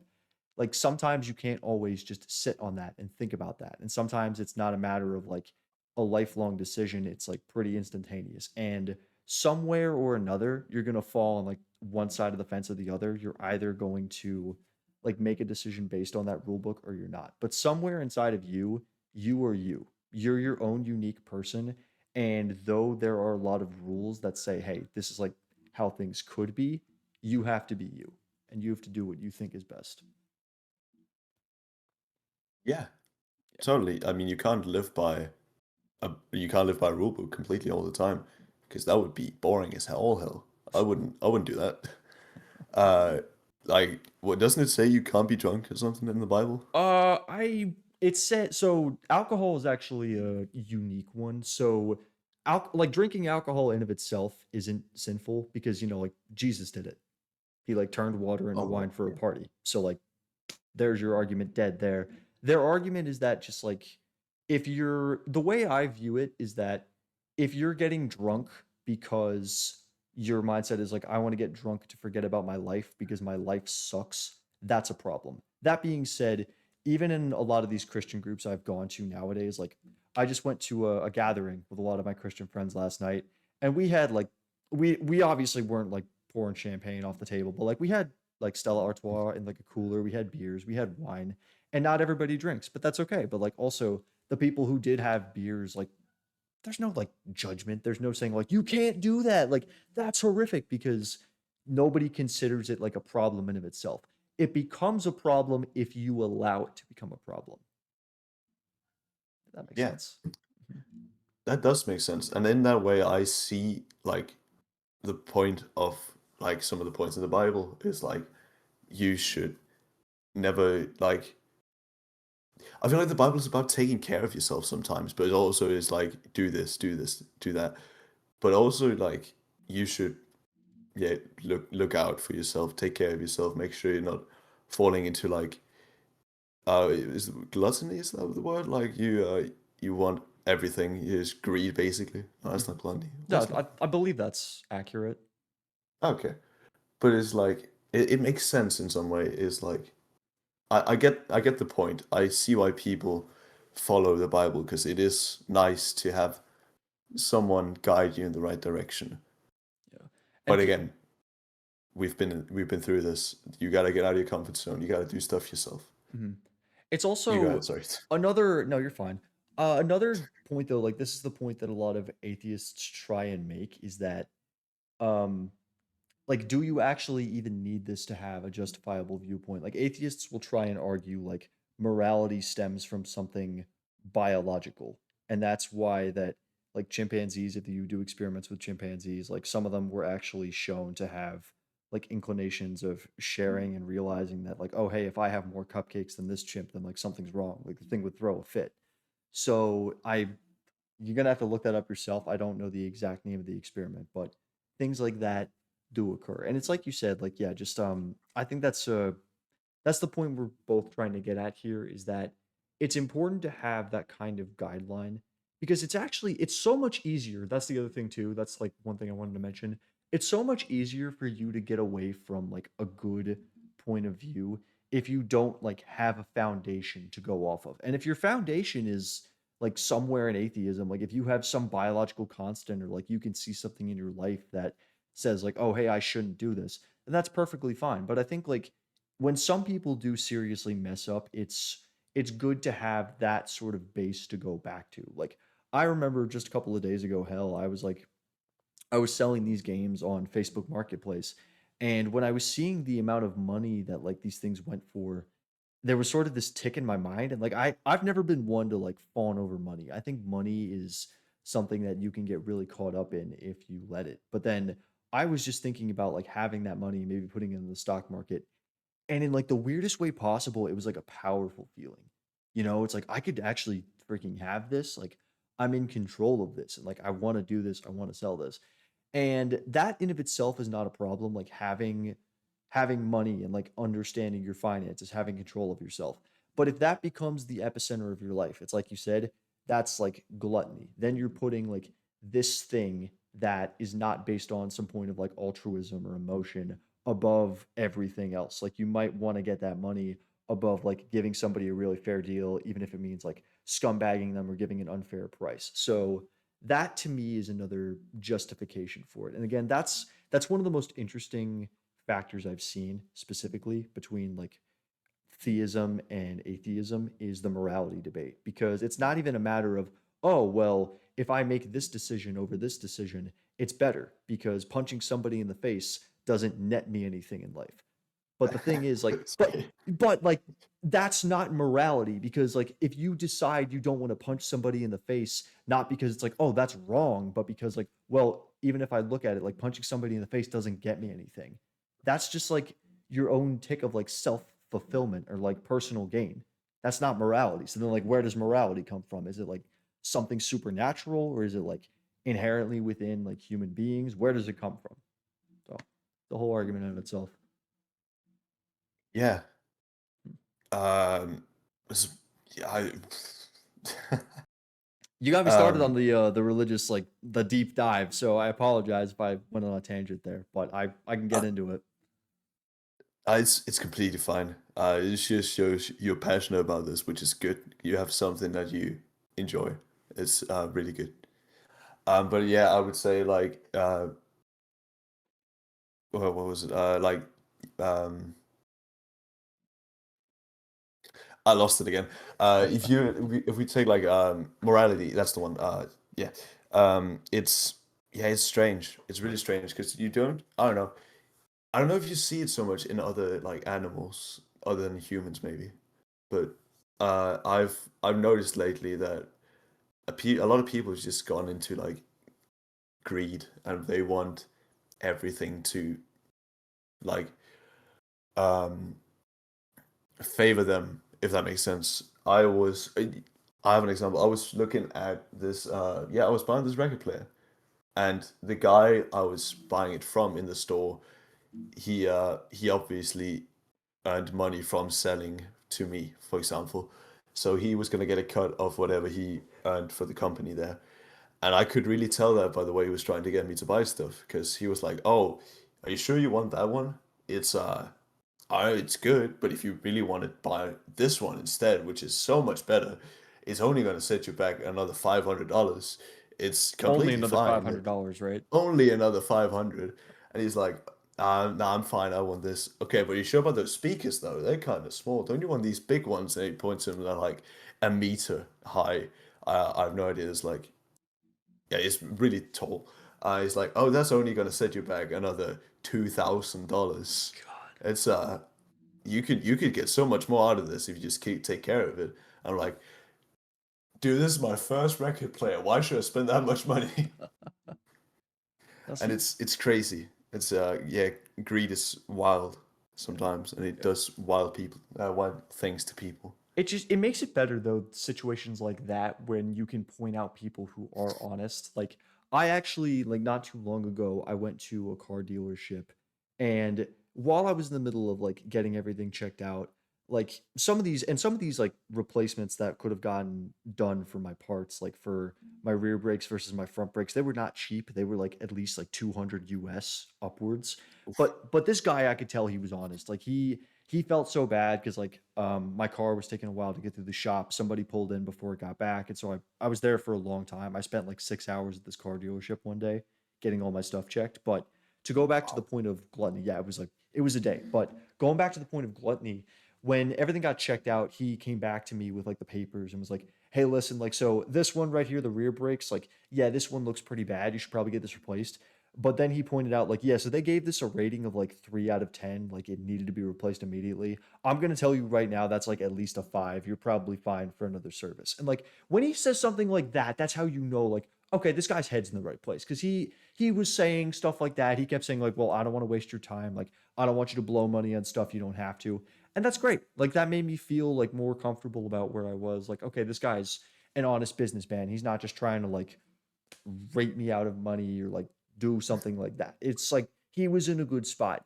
And I think like that, unfortunately, that model of business that you ran into it's more common amongst people your age, especially because like, they think, "Ooh, young person, like young and impressionable, we can get them with this and like look at this sparkly new thing and look at this." It's it's a whole marketing scheme, albeit a crooked marketing scheme, but it's unfortunately still a marketing scheme. Yeah, and it's only because it works, and it's horrible. Yeah. Like, I've been in New York City enough times to let you know that there are a lot of people in the world that still believes that works. yeah, I mean, I'm not gonna lie, it still works in some people because there are people that are more impressionable than others, Hmm. if that makes sense. Oh no, dude, there are some people in who I have heard about that have like crippling addictions to shopping of all things. I Like don't get that. Like, me neither. It's just like, but I don't know if they just don't consider their finances or what, but like there are some people. My sister was telling me about this girl she knew, and like one of her hobbies was just like going out and like, oh hey, like she'll get this coffee in the morning and then she'll like go to the shop and like buy these clothes. And that's just like a hobby of hers to the point where she's blowing through like a couple thousands of dollars in a month. I'm like, are you freaking kidding me? Like I work over the summer to get like a few thousands of dollars and I'm not spending it on like trench coats and Maseratis. I'm saving that because that's how I like pay my portion of rent for college. You know what I mean? It's like you don't throw that around. Like I don't understand how people just like do that or like let themselves get caught up in that. But then again, like I don't know, like some people are more impressionable than others, like you said. It's just crazy to me. Believe it. Yeah. I mean, I still think it comes down to like how you were raised, if that makes sense. Because I've heard of this as well, of people going around and saying shopping is their hobby. I don't completely get it, but like if you look at like who they are, it's I might be generalizing here, and it might be a little offensive. I'm very sorry if that's the case, but it's usually women, from what I've gathered, that go out and You're they buy. insulting women? How dare you? Yeah. Who are you? Yeah, I see. Uh, But yeah, but like going out and be like, oh, I've had a bad day. I'm gonna go buy new shoes because that's gonna make me feel better. In some ways, I get it. I completely get it because like you take these shoes, you feel new, you have something new and sparkly. But it's this thing that when you buy this new thing, it's not gonna stay new and sparkly forever. It's mm-mm. gonna take a week, maybe two. And the more you buy, the less this new and shiny effect. It completely disappears to the point where something isn't cool anymore as soon as you buy it. Like you don't want it anymore. Yeah. You're But almost it's like more like, you're like dipping into philosophy with that. oh, dude, I got my only aim philosophy. I love it. uh, but yeah, uh, but yeah, it's. I completely lost it. It's not gonna be new and sparkly forever. Like this the shoes are just material. You're kind of going there. Exactly, exactly. That's why I prefer having something like I've had a bad day. Yeah, I will go buy something, but then I will go buy and no, I will go and then I'll buy like a new game that I can spend like 50 hours on without like feeling bored or something like that. I completely get them at some point, but it's just a different scenario basically. Yeah. What But you is well, it's not the sorry if I could just continue for a little Yeah, no, bit. you're good, you're It's good. not really it's not a different scenario per se. It's actually kind of the same. It's just different things we're buying. Because Jesus Christ, my Steam library is getting so big, and I haven't played half of these games. And yeah, I need to stop. And I see their point. I see why they feel that way sometimes. I completely get them. But I can also call like, yo, you gotta figure this out. This is too much. Mm. I mean, what you've just described, like the way I see it, is pretty much just the philosophy of addiction. Is like somebody uses shopping as a means to fill a void because something went wrong. And I feel like everybody has that to an extent. Like everybody's got their thing. Like that's why some people, like if they have a bad day at work, they'll come home and they'll have a glass of whiskey. Or like some people in my job, like they'll have a pack of cigarettes at like their break because that like takes the edge off. Everybody's got their own thing. But to your point, I feel like that just it creates more problems though, because then whenever something goes wrong, it like lessens your ability to think through the problem yourself. All it really does is say like, okay, like now I have a problem. I could really use this, whether it's fixed or like I need to go buy something, and then before you know it, like whether it's like smoking or shopping, like your wallet's empty, or like your lungs are like popped full of holes because you've like vaped and smoked cigarettes, or like your liver's in complete like state of shock because you've like drink a case of beer a day, Like At some point, you have Yeah. to be able to like self-regulate. Yeah, and that is difficult. Like self-regulating, that is crazy difficult. Hmm. I'm I like to think that I'm not addicted to anything, but I wouldn't say that's the case. Like everyone in this world right now is addicted to something. There's something we always need, something we always want to do. We are like Gen Z is. I saw a video about this and it was great. It said that Gen Z is the generation of addiction. Like we're all addicted to something. We always like doing something, and it's really changed the way I look at stuff, like look at life at this point. Because I can tell you, I am 100% addicted to using my computer and my phone and stuff like that because I feel like I need to be on it to be social sometimes, like to have conversations with others. Like this podcast where like I'm on right now talking to you. This wouldn't have happened if didn't have a PC, and I feel like sometimes that takes over a bit because Yeah. I've noticed I can spend days, hours, many hours just playing video games without really having a conversation, and then that point is lost where I'm just sitting here, and I That find that scary. That's like that's one of the craziest things to me is when you break down like what you're spending your time on and then you realize like where all of it's going and you think like wow like this could actually be a problem. Like before I got my job and before I moved down here, I had like a big problem with just like burning hours watching like senseless YouTube videos. Not even like shorts, but like I would just go back and watch a ton of videos that I had already seen and like already knew the whole point of just because it was like fun to me. But then I look at like how I was spending my time and like 3 hours of my day, like in a sense, were being spent on that. And now like when I was at home, maybe that wasn't as much time as it used to be because I didn't have a job, you know, I had all the time in the world to do whatever.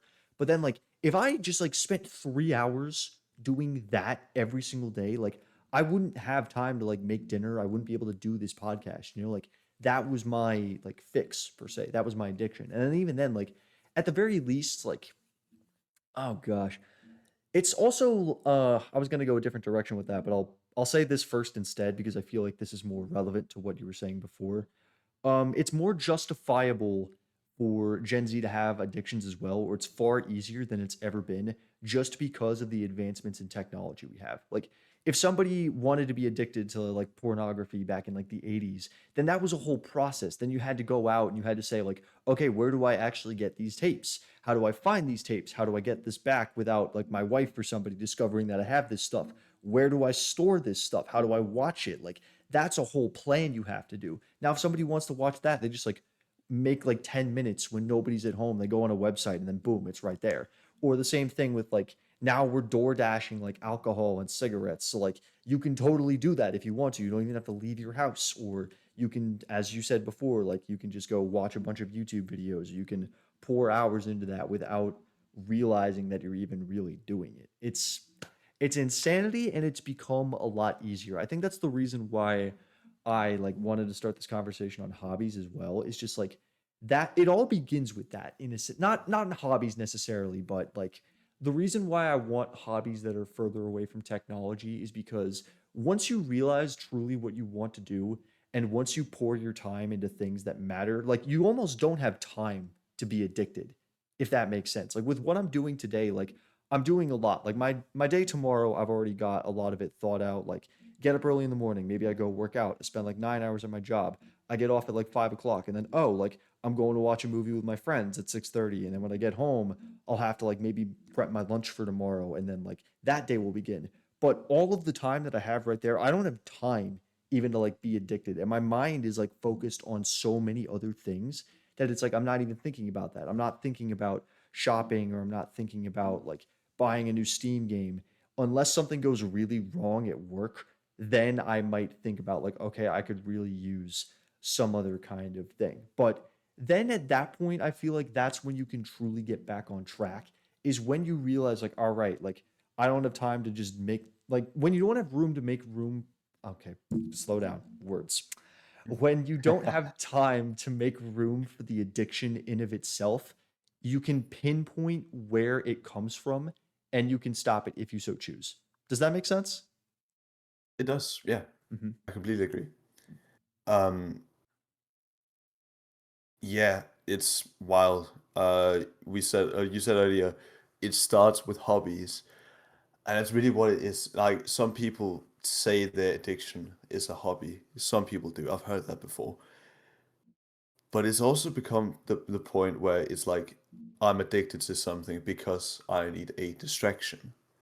I need to get away from this because I'm stressed. I need to get away from work, so I go shopping because I feel like I'm in a completely other place at that point. I don't think about this.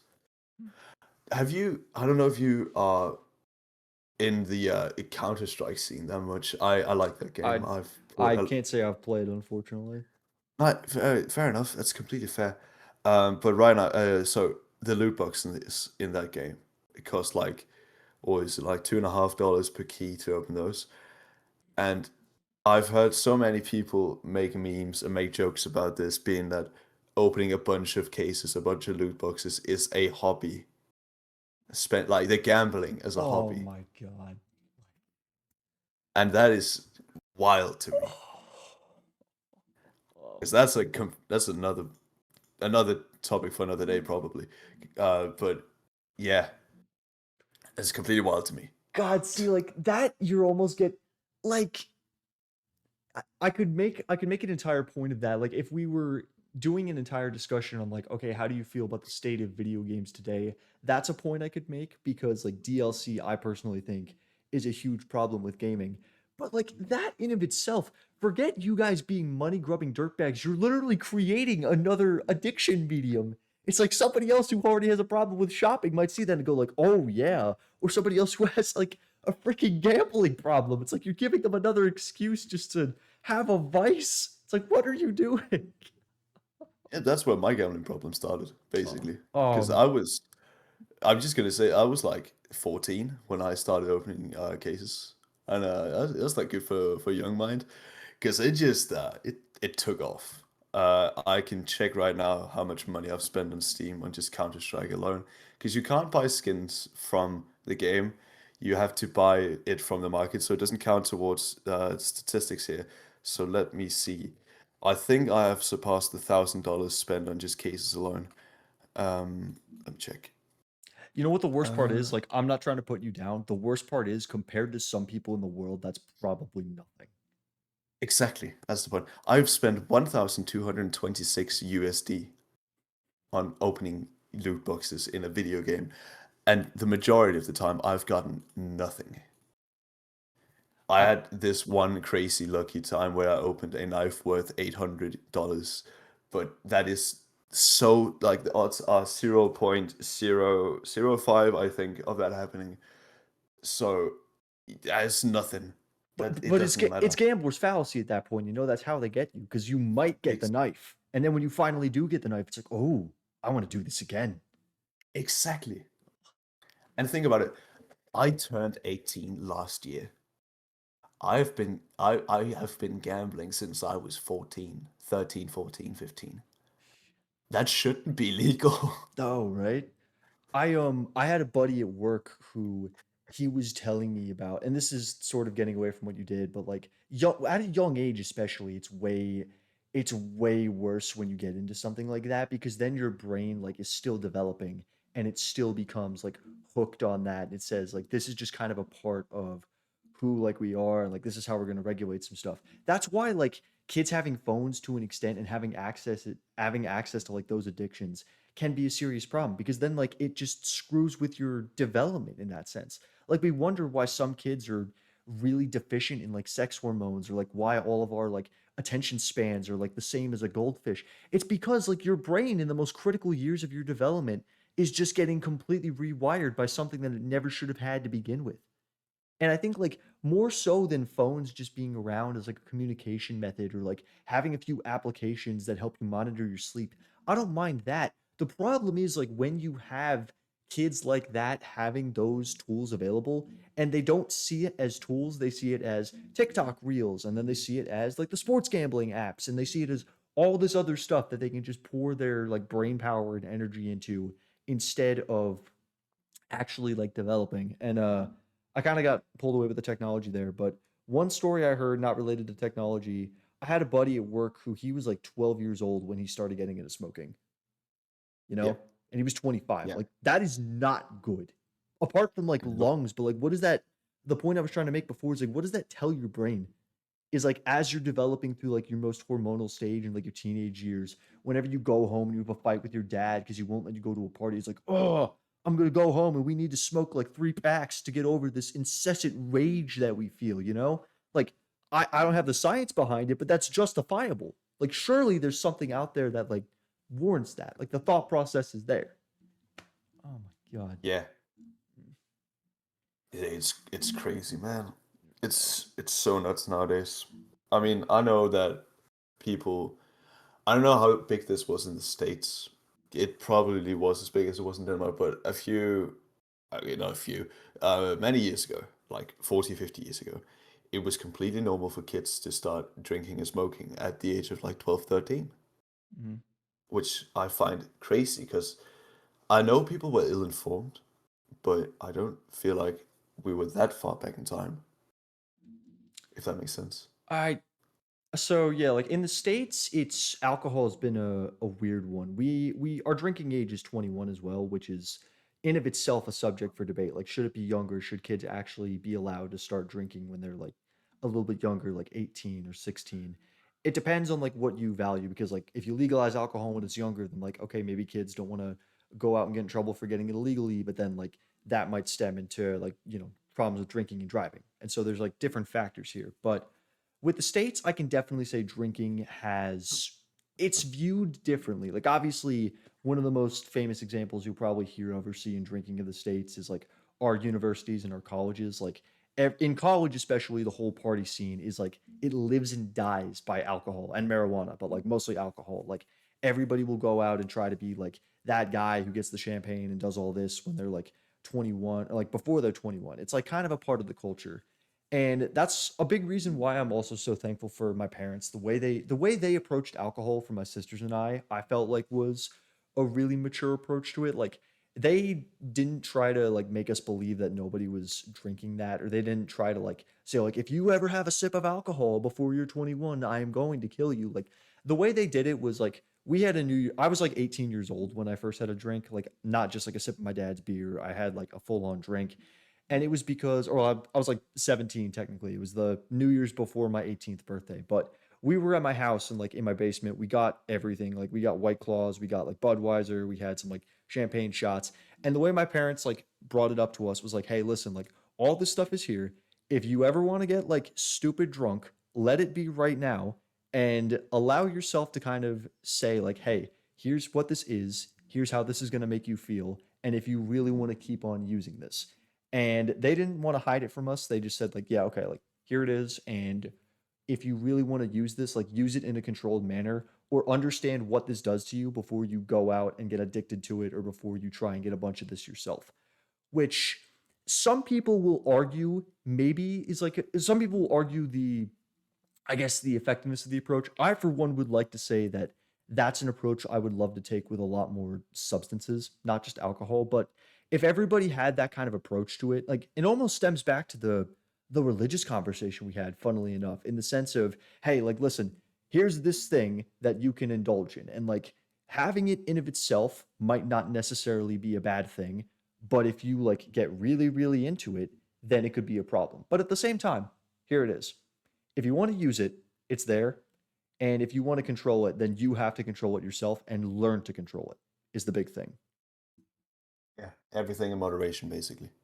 Yeah, which I feel like is sorely missing in a lot of society today, at least in the States. But yeah, going back to what you said, alcohol is just like such a weird one. I still drink to this day, but I'm not really like I would like to think I don't go crazy with it. Like maybe it's I mean part of it, maybe it's because of like the religious groups I'm a part of, but I'll have like a bunch of beers with my friends, and if like people get a little buzzed and they say whatever, if somebody says something they're really not supposed to, then so be it. I'm not really like opposed to that. But at the same time, like because of the way I would like to think it's because of the way I was raised and because I had that experience, because my parents taught me about it like that. That's the reason why I have some self control to the point where I can go out to a bar and I'm not gonna drink like 3 glasses of whiskey and then try to drive home because that's idiotic. But not everybody has that level of control, which is detrimental in of itself. Is drinking like how big is drinking like over in Denmark specifically? Because I know it's like it has a decent culture in Europe, but it's different from the States. Um, I would say it's pretty normal actually. Oh I yeah. mean, you can start drinking beers and like low percentage alcohol at like 16, and then can start buying liquor and stuff like that at 18. And And have you ever seen a problem with like the age being 16? Like, do you think it should be higher? no, not really. I like it the way it is right now because um, like you spoke earlier of like people going to college and university and stuff like that, and the party phase starting there, and them going crazy with drinking, right? Mhm. It's like that point. We have that out and done like the crazy era by like the end of high school, like middle to end of high school. We don't because we know uh you've been drinking, you have done that for a while, and you have outgrown it, if that makes sense. Mhm. Because like I feel like not everyone is gonna keep going crazy for the rest of their life every single Friday or Saturday. Some people do, and it's completely fine. That's up to themselves. They can do whatever they want. I won't tell them how to live. But most people don't do that. We just get it out and done as soon as possible, basically. Okay, not as soon as possible. You want to be developed before you start drinking, of course. Right. But but yeah. So I don't mind it because I feel like you start to become an adult quicker. You can be a functioning part of society a bit quicker than if you start drinking at the age of 20 and 21. Yeah. I feel like that's too late, I if that feel makes sense. I no, I get what you're trying to say here. Is like so in a way it almost accelerates your development. Like anybody else who's going to be able to learn by themselves and be able to say like, okay, here's what I'm going to do with this and make those decisions. If you show it to them at that age where you feel like it's a little bit earlier before they actually get into like big adult like life and tasks they have to take up, it's going to help them a lot because it's going to teach them a lot about like self-control and like being more in control of themselves. And the only problem with that is like I think it might vary from person to person as well. Like in fact might, it definitely does. Like some people at the end of the day just have more trouble with addictions, I would like to think, than other people. Like my dad actually he had a few cop buddies that like going off of your point to this day like on holidays or on some weekends they still will get like the whole thing's Irish whiskey and just like go freaking nuts, which again it's their life. I'm not going to tell them how to live. It's a free country. But circling this all back into the point of the like, well, I guess the theme of the episode, which being like hobbies and all, what could you like if you understand like how to control this and you don't let it control your life? How does that affect your ability to like go out and pursue other things? Like, could you take up something new in the time that you were drinking, or like, could you not pursue a new hobby because you were spending time like being hungover, or like you didn't have the motivation to it, or like do you not have the self-control to practice something like playing guitar? Do you feel like it's just really boring? I feel like it affects everybody differently. But if you are able to like get a grasp on that, especially from a young age, before you're forced to make a lot of decisions for yourself, it helps you out. And then you're really able to carve your own path going forward and understand like, yeah, this is the way I want to treat this and I don't want this to control my life. Yeah. Mhm. I mean, yeah, I don't really I don't think I have a lot to add there, really. Because like from what I can tell, where we're going with this basically is how different are like addictions to hobbies, really? Because like Oh. everything starts as a hobby, wouldn't you say? Basically. I mean, ooh, now we're And getting I mean, into that's I know it's a difficult one, but I mean, I wouldn't say it's completely like it's that different. There's some similarities, of course. Addiction is like you feel like you need to do this to be able to function, but you need hobbies to like relax, basically. If you take after a long day of work, how different really is smoking a pack of cigarettes and playing guitar? I know one of them is much better for your health, of course, but like you try to gain the same kind of thing, which see like like the same. That's I feel like the point you just made, like what's the difference between a pack of cigarettes and a guitar? That's a very important distinction. And in a way, the question itself presents the answer to the question. And to elaborate on that, I feel like when you say the word addiction and then you compare that to the word hobby, underneath those words, you're implying with addiction that there is some negative aspect to like what they take up. Like when you say, oh, somebody has an addiction to cigarettes, we don't say like, oh, smoking cigarettes is a hobby. We say it's an addiction because somebody feels like they have to do it and because it's not good for them. Now, if we say like, oh, one of your hobbies is playing the guitar, we call that a hobby because like maybe you feel like, oh yeah, I really want to do this. It's like a form of like relieving stress. Then it's not necessarily an addiction because there might not be a negative drawback to it. Now, maybe if you really want to stretch out the philosophical point of it, you could say like if you're playing the guitar until like your fingers are bleeding and you're still picking away at the thing, okay, then like yeah, maybe that's a problem. But in of itself, like playing the guitar isn't going to be necessarily as detrimental to your health, or at the very least, it's not as like chemically damaging to somebody's like brain or like other organs as playing the guitar is. Now, if you're playing the guitar for years and years, like I said, going off the previous point, maybe your fingers, like the biology of your fingers, maybe they break down at some point, maybe they start cramping because of all the years of it. But guess what? Like the thing is, like if you're doing any activity like that with like a certain part of your body, or if you're in a certain position a lot of the time because you're playing an instrument or you're at the computer, your body is going to change. Because if you're taking up a certain hobby, your body is going to get really, really good at being in that position and doing that thing. It's the reason why, like, standing desks have become such a big thing now, is because everybody wonders why, like, you look like a hunchback if you've, like, been sitting at a desk all day.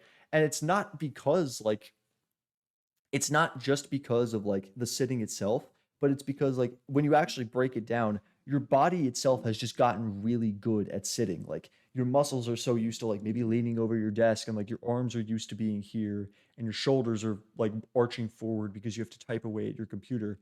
And so it gets used to that. And that can be bad. At the same time though, if you're always like standing all day, you can have some of the same problems. Or maybe if you're like running way too much, then like like your bones are going to ache out, and like maybe your feet get messed up, you might dislocate some toes, like something else might go wrong later in life. But when you put it like that, it makes the conversation extremely interesting because in a way when you look at it like that, there is no hobby or addiction you can name in the world that does not have some kind of drawback. The difference between a hobby and an addiction for me is, does the like benefit, or does like the objective usefulness or like subjective usefulness, does that outweigh any damage that does to your body? Yeah, I mean, I completely okay, that's the point I agree with you on. If something hurts you physically, mentally, and you still continue to do it, then it's an addiction. I get that. That's a good point. But if it's just something you do to relax, something that helps you, it's a hobby. If like, okay, I could phrase that better probably, but Thank you get the gist. Yeah. You know what I mean. Mhm. Yeah, I agree. Yeah. I feel like the way you put it initially is the only like just that's like I feel like we did a good job of getting the point out. And like you said, that's a whole there really is a whole philosophical rabbit hole that exists within that question. It's very interesting because, oh, like you said, I'm trying to think of an example now that would like maybe challenge that question. I would actually really be interested to see if like there's anything that could like affect that. But like I feel like we always think of it from the lens. Like when we say the word addiction again, there's like some implications now that follow with that word addiction. Like somebody's always going to think of like drugs or some unhealthy habit.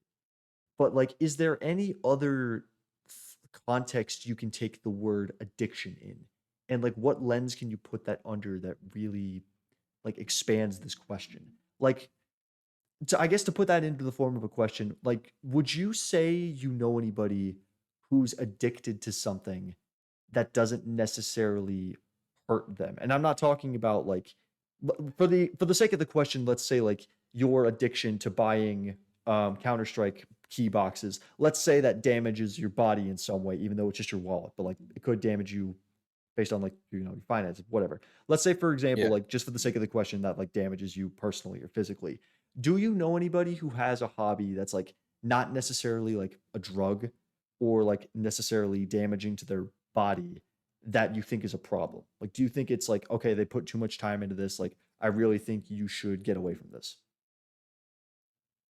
I know a couple of people who work too much, I would say. Which, Uh, I oh, like I find that crazy, like workaholics, mhm, because that's an addiction. They're addicted to working because they don't know where to go, they don't know what to do, so they're gonna keep going there to the point where they don't have like, yeah, they have families, but they don't have kids. They don't have like a loved one, like a significant other. And I've tried to help. I can't do much, of course, because I'm me. I'm a kid still, basically. Um, so yeah, but I know people who work too much. I would say they're workaholics, yeah. and that is, I wouldn't say it's damaging to them specifically, like to their physical being, but like I don't feel like they're gonna get much out of life if they just keep working, and I find that scary. Yeah, I think it's something and something that we discussed earlier, just like the fact of the matter is like you can't always be working or you can't always do this because there are so many small things. Like you said, the small things are what you want to pick up on in life, whether it's just like going out for coffee with your friends or something like seeing the sun on a tree on your drive home from work. That's something that's like a small thing. And it's something that you're going to miss a lot of other aspects of life if you're just working. Now, the psychology behind workaholics is actually very interesting. I think in a way, like a lot of people who are workaholics, it can stem back to something in their past and like how they feel about themselves if they're not working. And to kind of give an example, I actually was just listening to a Joe Rogan episode and he was talking with this doctor who grew up as his name is escaping me at the moment. I apologize, but you can probably find the episode. It's like one of the more recent ones. He has this own book, but the guy is like he grew up as like a young Jewish boy in Holocaust like era Germany. So already not off to a great start. And he was talking about how like as he started to break down his psychology and like as he reflected on what the Germans did to him and his parents in those camps, he said like I they made you feel like this inconsequential factor of the universe if you weren't doing what they said. In other words, to kind of relate it to your question, if you weren't working, then you are this utterly useless human being. And I think that in of itself is a deep psychological cut. Like maybe the reason they don't have families or they don't have kids or they don't want to do any other hobbies is because they feel like they're not being useful or because it feels like they're not getting anything out of that. Maybe in some darker cases, like, oh, I don't deserve to have kids. I'm not working hard enough. And that in of itself is a whole nother layer of like, okay, we might need to step back and say like what is like how do you value yourself? Do you value yourself at all? But there are some people out there who literally, as you put it, they don't feel like they're even really people. They don't feel like they're doing anything worthwhile unless they're working.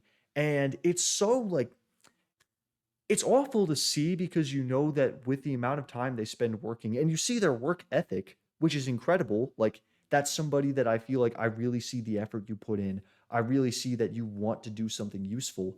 But at the same time, like there has to be some sort of balance because if you're just grinding away, then like that's all you're going to be thinking about. And then just as a human being, Sonic talked about this in the previous episode, but there's like the big triangle of needs, like your physical needs, your emotional needs, your spiritual needs.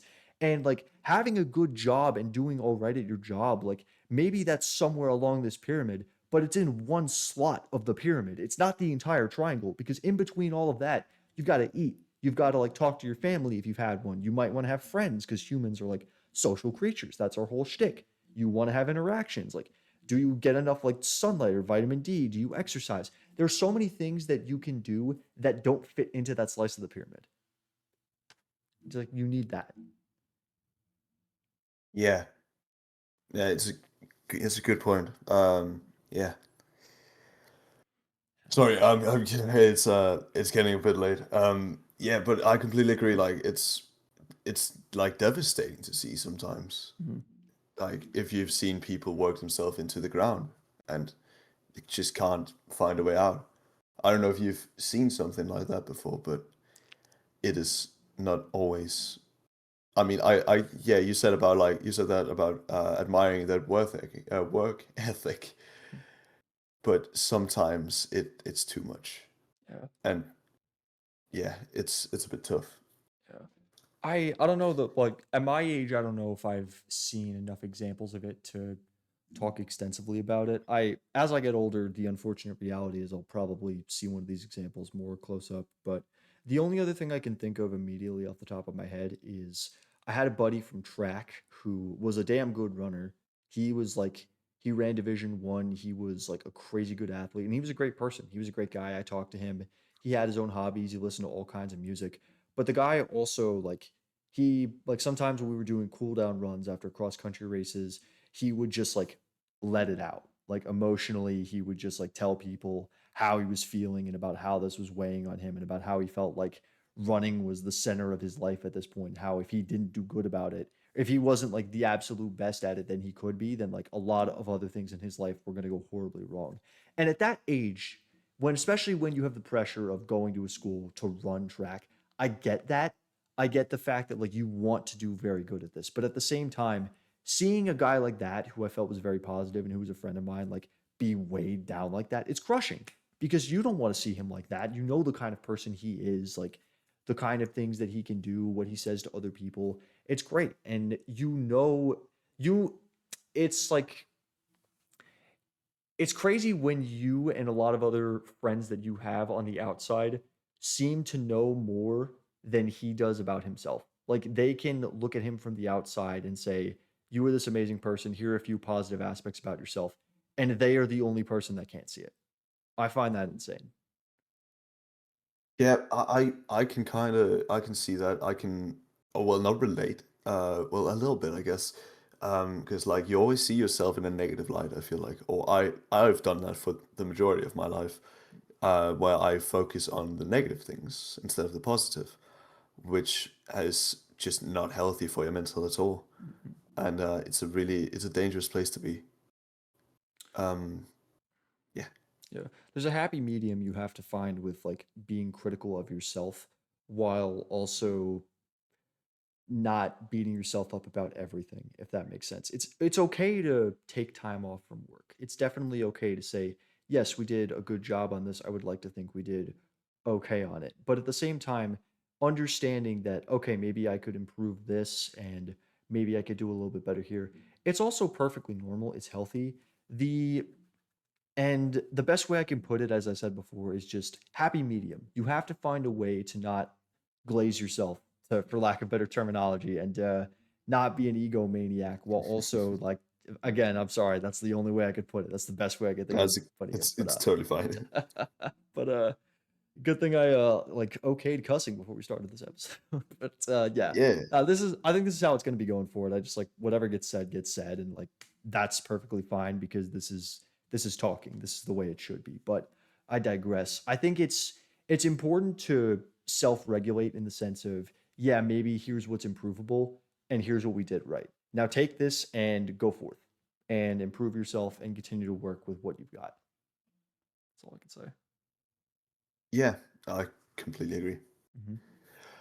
I I might be a bit rude here. I think that I have to head off soon here. You It's no, you're perfectly fine. In fact, I think that's honestly like with the whole point of going forth, I think that's a great place to cut it off. yeah. Yeah. Um yeah. Yeah. This was great, man. It was really fun. Thank Yeah. you for having me. No, I've really absolutely. enjoyed this. Dude, I'm glad you enjoyed it as well. Thank you. It was great having you on. I think I started recording like 10 minutes before we transitioned, but this episode was like around 2 hours. This is gonna be by far the longest episode of this podcast to date. Oh, Jesus. Yeah, no, but it's fine though. Like I said, I mean, this is one of those episodes I was telling you before the stream was like, I don't need to like I can be hands off with this when it comes to editing. I just like let the episode speak for itself. Especially the second half of this. I feel like there's a lot of really good material in here. So this was a phenomenal time, man. I'm happy you enjoyed it. Perfect. That's great. Yeah. All right. All right then. Yeah. So in that case, if you guys want to go find out more about Mr. NightF1y here, his socials and everything will be linked in the description. And if you're on Spotify, you can find it on, the podcast and whatnot. But otherwise, follow the YouTube playlist and subscribe to that channel. Follow the Spotify podcast if you guys want to stay up to date with the show. And thank you all for listening in. So until next time, stay safe. Bye, everybody.